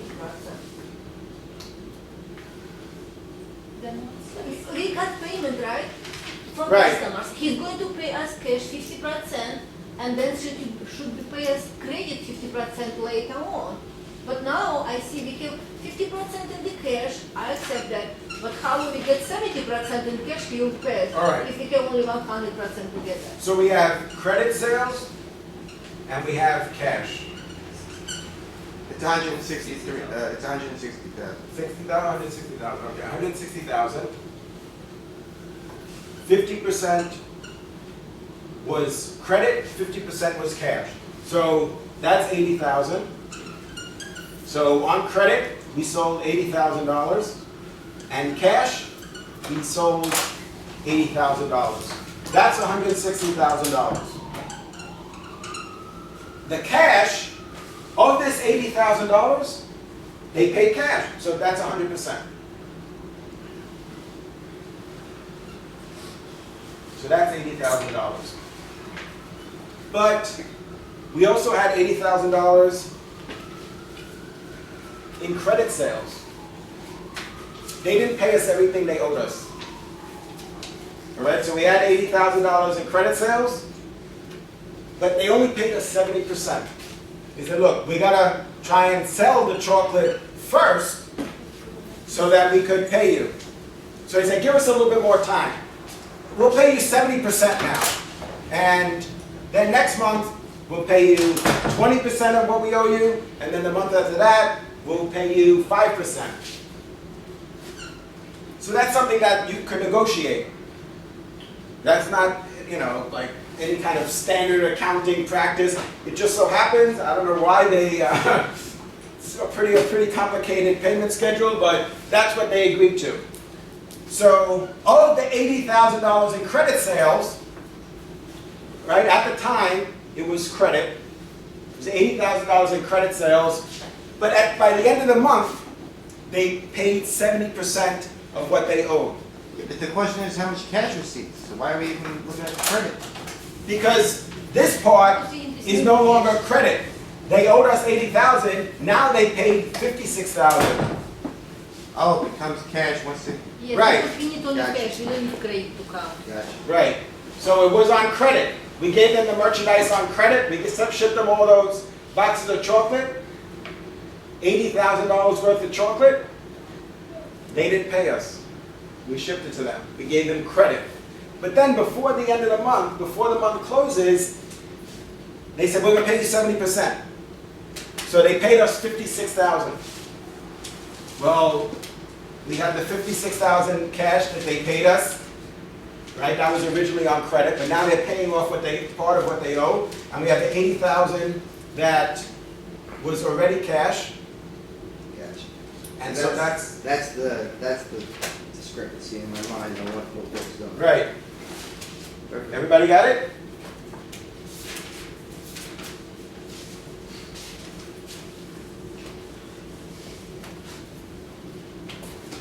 All right, so now we're going to try and figure out how much we need to produce. So we need to know, based on demand and based on the current inventory that we have, how much we need to produce.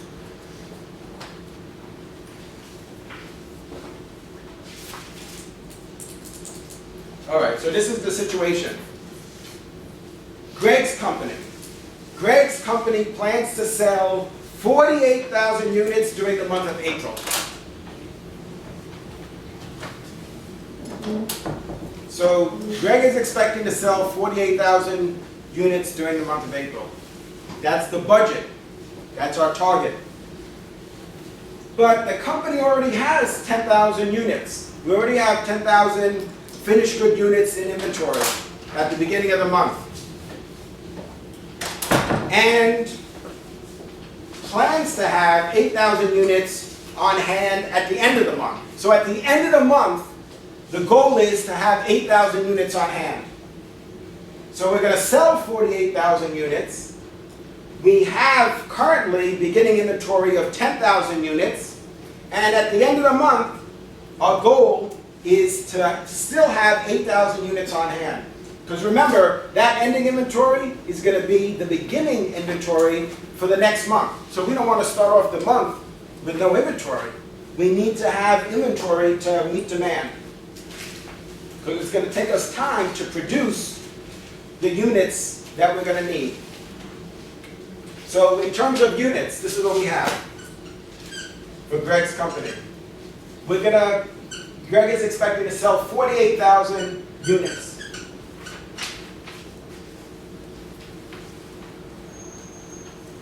And so to that, we add, what do we say, the ending inventory, plus our budgeted ending inventory, which is 8,000. So we don't want to be left at the end of the month with no inventory. So we say that our goal is to have 8,000 units left. So the question is, how many units do we need to produce? We subtract the beginning inventory, which you said, right, Greg, was 10,000 units. So the beginning inventory is 10,000 units.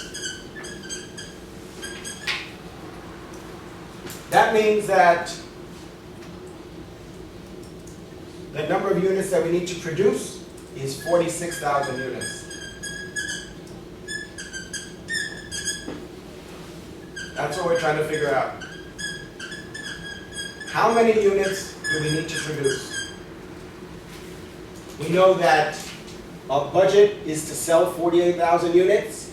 At the end of the month, we want to have 8,000 units. At the beginning of the month, we already have 10,000 finished good units. So we're starting with 10,000 units. We're going to sell 48,000 units. Now that right away is a problem. You hear what I just said? I said, we're starting with 10,000 finished good units. But we're going to sell 48,000. Whoa, wait, how are we going to do that? That means we need to produce some inventory. We need to produce some product. So we need to produce enough, though, so that at the end of the month, At the end of the period, we're still going to have ending inventory of 8,000 units, which we said is the beginning inventory of the next period. So that means that we need to produce 46,000 units. We need to produce 46,000 units. We already have 10,000 units. That's 56,000 units. And we're going to sell 48,000 of them. That's going to leave us with ending inventory of 8,000 units.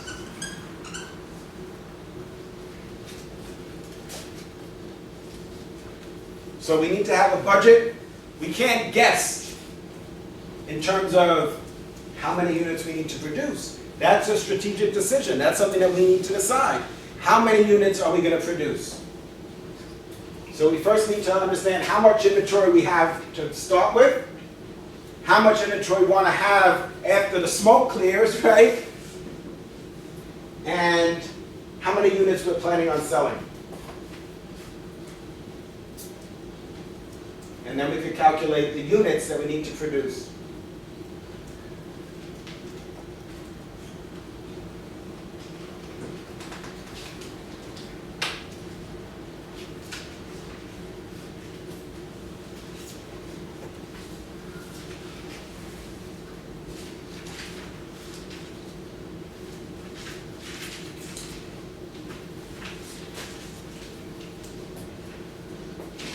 Questions?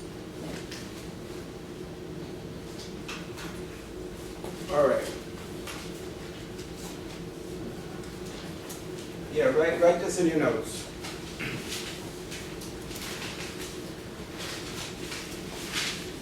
Wolf Deli. All right.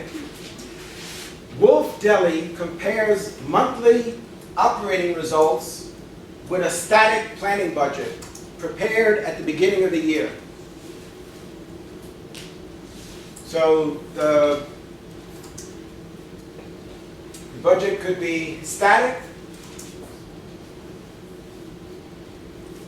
which means it's not going to change.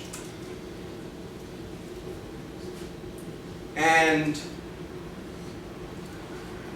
what we want to know is, with this static budget,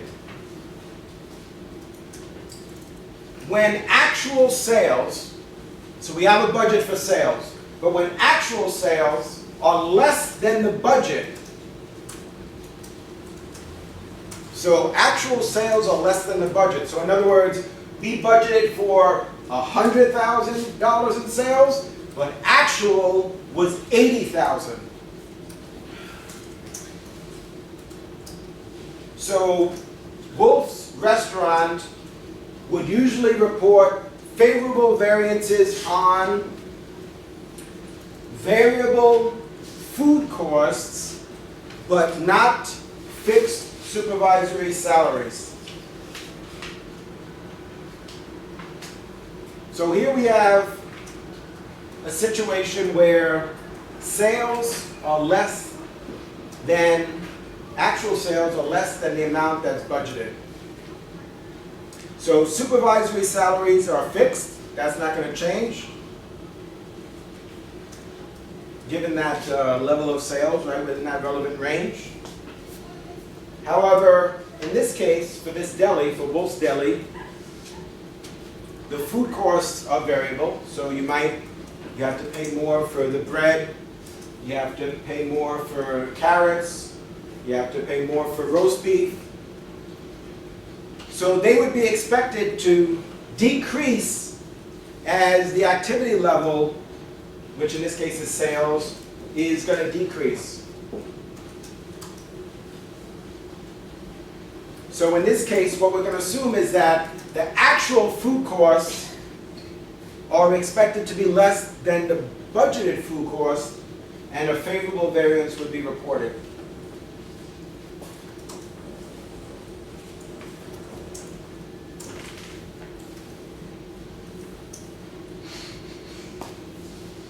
Right, so do you see that we're going to have a favorable variance? Who could explain that? Why are we going to have a favorable variance at Wolf's Deli? sales means less food costs, which is what you're comparing, so less food costs by 80,000, it's gonna be favorable as opposed to the food costs by 100,000. Right, so our costs are less. So our costs are actually less. So in terms of costs, we're going to have a favorable variance on the food costs. Right, so we're just talking about the food costs.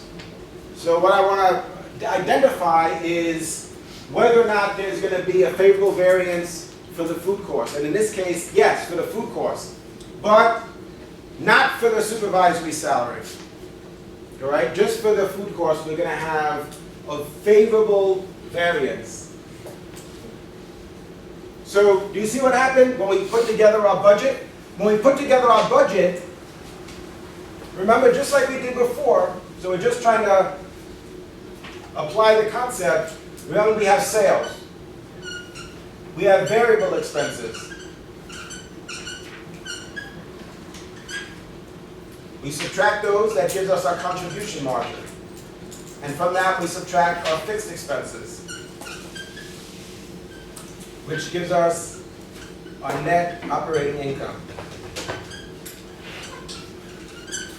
So we have budgeted, right? We're always going to be comparing the budget to actual. And we said last time, remember, we said we're also going to look at forecast. What do we anticipate sales to be?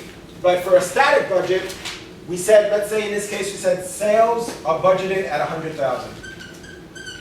That's our target. Actual, we said actual is less than the budget. We said 80,000.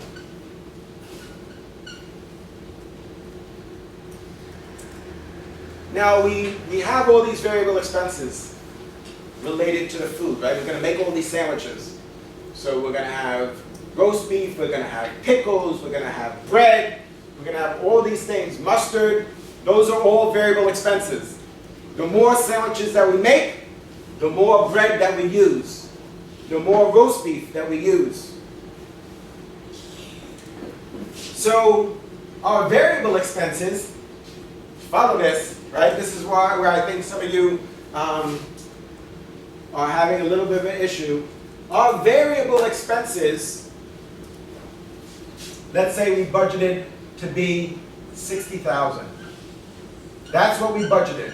So we were expecting, our goal was $100,000 in sales, and we expected $60,000, that we were going to spend $60,000 for the bread, the roast beef, the pickles, the mustard, the soda, all of those things. But our actual sales were $80,000. Well, if our actual sales were only $80,000, that means that, what? Let's calculate the contribution margin ratio here.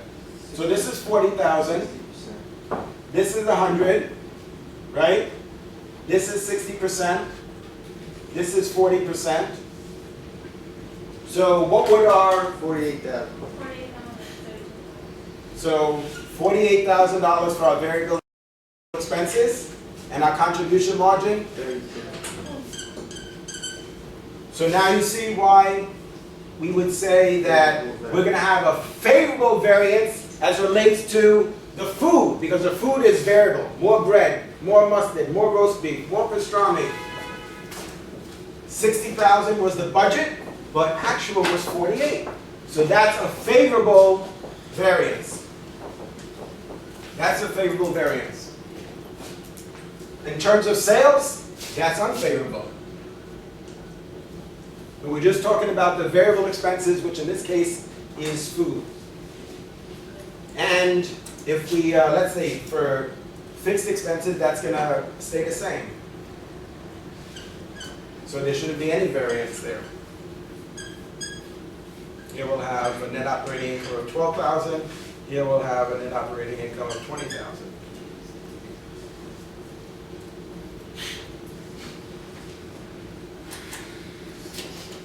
It's actually a famous Wolfie Deli in Florida. Oh yeah? There used to be one in Manhattan on 57th Street, near off of Lexington Avenue, which closed.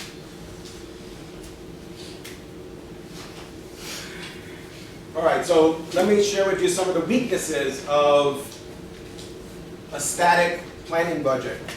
So some of the major weaknesses of a static planning budget is it's geared only to a single level of activity. So a static planning budget is geared only to a single level of activity. It forces the manager to compare actual costs at one level of activity to budgeted costs at a different level of activity. You see what that is? So one of the shortfalls of using a static budget is it makes the manager compare actual costs at one level to budgeted costs at a different level.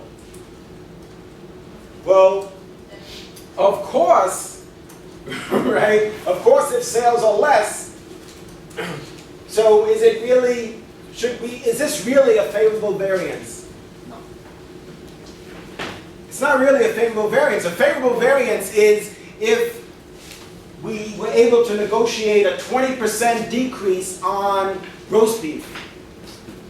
That would be a favorable variance. But this is not really a favorable variance. It's just that, of course, with less sales, with less customers, then our variable expenses are less. We sold less sandwiches, so of course, variable expenses went down. We used less bread. We used less meat. So that's a weakness of using a static budget. We'll talk about a flexible budget and how we can overcome that.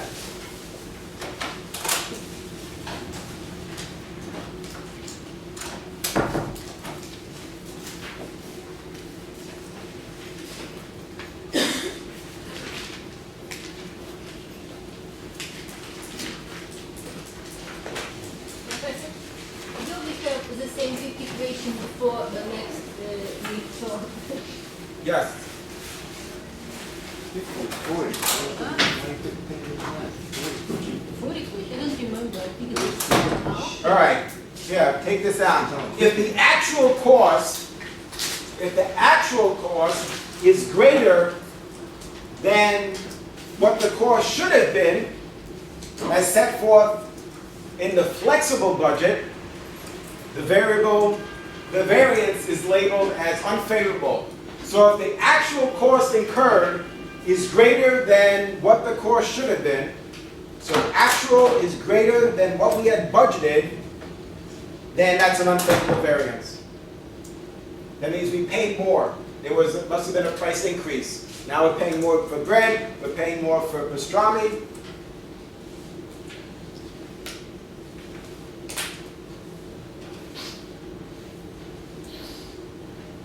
If the average selling price is greater than expected, that means what we charge for a sandwich. If the average selling price, let's say, went from $10 a sandwich to $12 a sandwich, then the variance for revenue would be favorable. So that's a real variance. That's a real favorable variance. Is because we're actually charging more than what we had anticipated.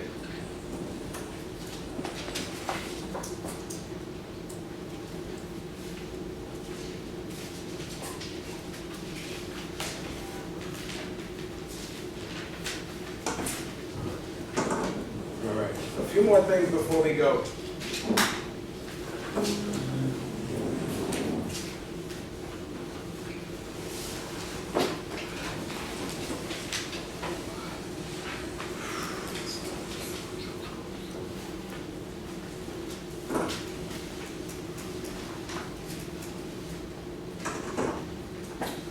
All right. Here we go. This is interesting. Siobhan has a company. It's a clothing company. And they use a standard costing system. Each unit of finished product contains 2 yards of cloth. So each item that they produce contains 2 yards of cloth. However, there's some waste. A half a yard per unit of product occurs when the cloth is cut for assembly. So we have this big piece of cloth, but then what happens is, at Siobhan's company, is we're gonna have to cut off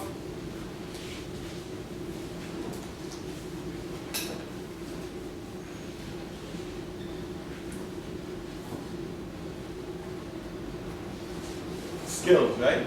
That's good, right? So all of this here, this is waste. All of this is waste in here. So what can we do? This is our cloth, and we have to cut out the material to make the shirt. So there's a half a yard of waste. The cost for the cloth is $6 per yard. Remember we said we use 2 yards. The question is, what is the standard direct material cost for cloth per unit of the finished product? So let's see how we figure that out. Standard yards per unit. All right, we're going to look at the standard yards per unit.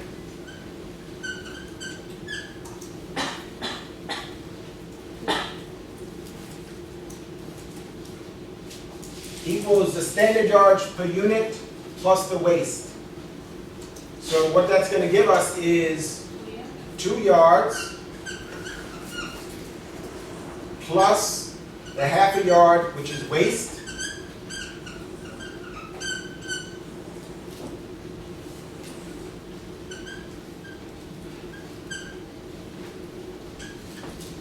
is going to give us standard yards per unit of 2.5 yards.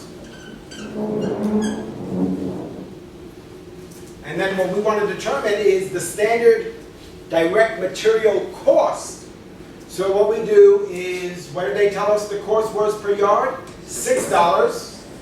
So 2.5 yards times $6 is equal to $15. So at Siobhan's company, it's a good thing that we sell these shirts for $75, right? Because to make the shirt, oh, you thought this was a dress, right? No, this is the shirt.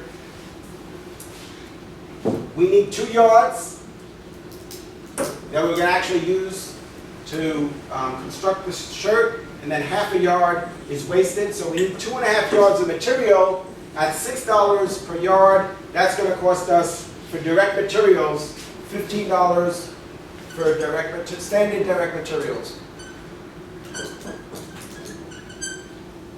Remember, when we talk about standard, right, that's another way of saying, like, what is our budget, what we anticipate it to be. That doesn't mean, we have somebody new working in the factory and they don't cut it properly. And then we might actually use 3 yards of direct materials. So our standard, then we're going to look at that. We're going to get to that. We're going to see, okay, we said our standard was $15 for direct materials. What was the actual? Then we want to know if there's a variance. So maybe at Siobhan's company, we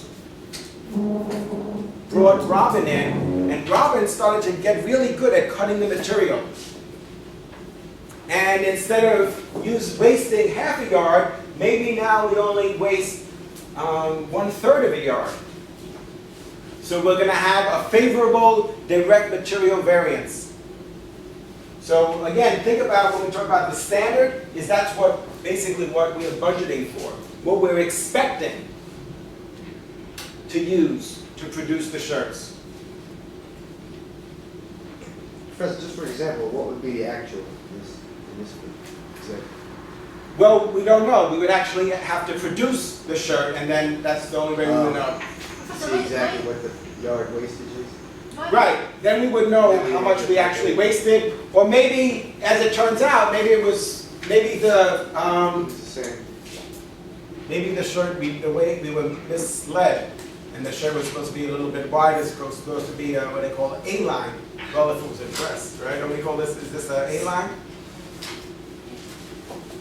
So then maybe this wasn't waste. Maybe this was part of the outfit, but we didn't calculate that correctly. Then we'll find out how much material we actually use, and then importantly, this is very important, as accountants, what we need to do is understand what the variance is. Because remember, we think that it's $15 per shirt, and we said that we're going to sell 1 million shirts, and we think that the standard cost of direct materials is $15 million. If it's not, then we need to make an adjustment for that. It can't be, oh, it just turned out to be more. If it's an unfavorable variance, we need to make an adjustment. If it's a favorable variance, then we need to make an adjustment. Professor Bassell, I have a question. Why you did not give us copy what we now doing? Because it's hard for me to realize exactly what you're talking about. I'd like to read and just make it.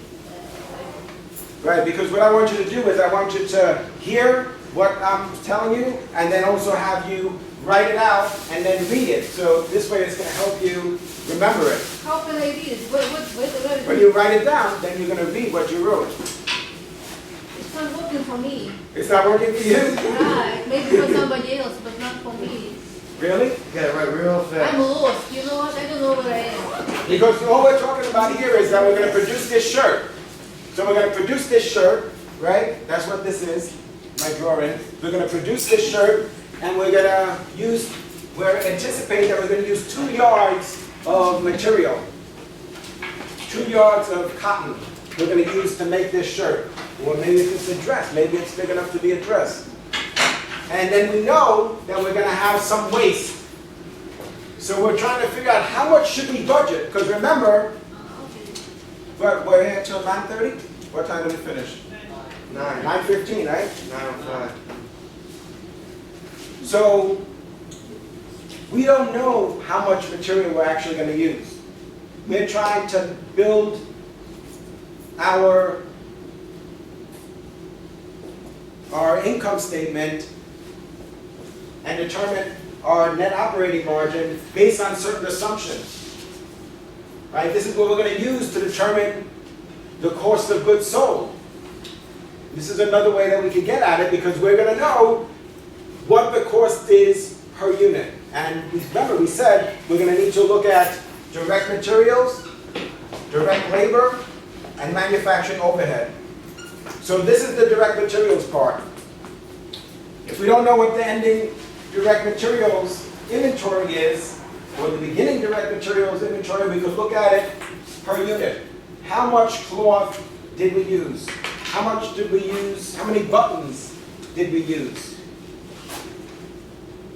Or maybe buttons, you could argue, is manufacturing overhead, because how much could these buttons be?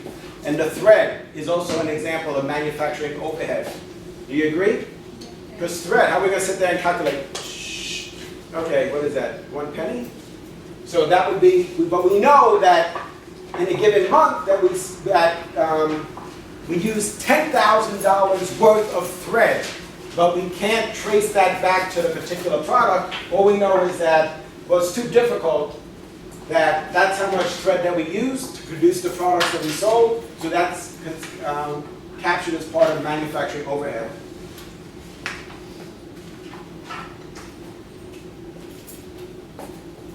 All right, so questions?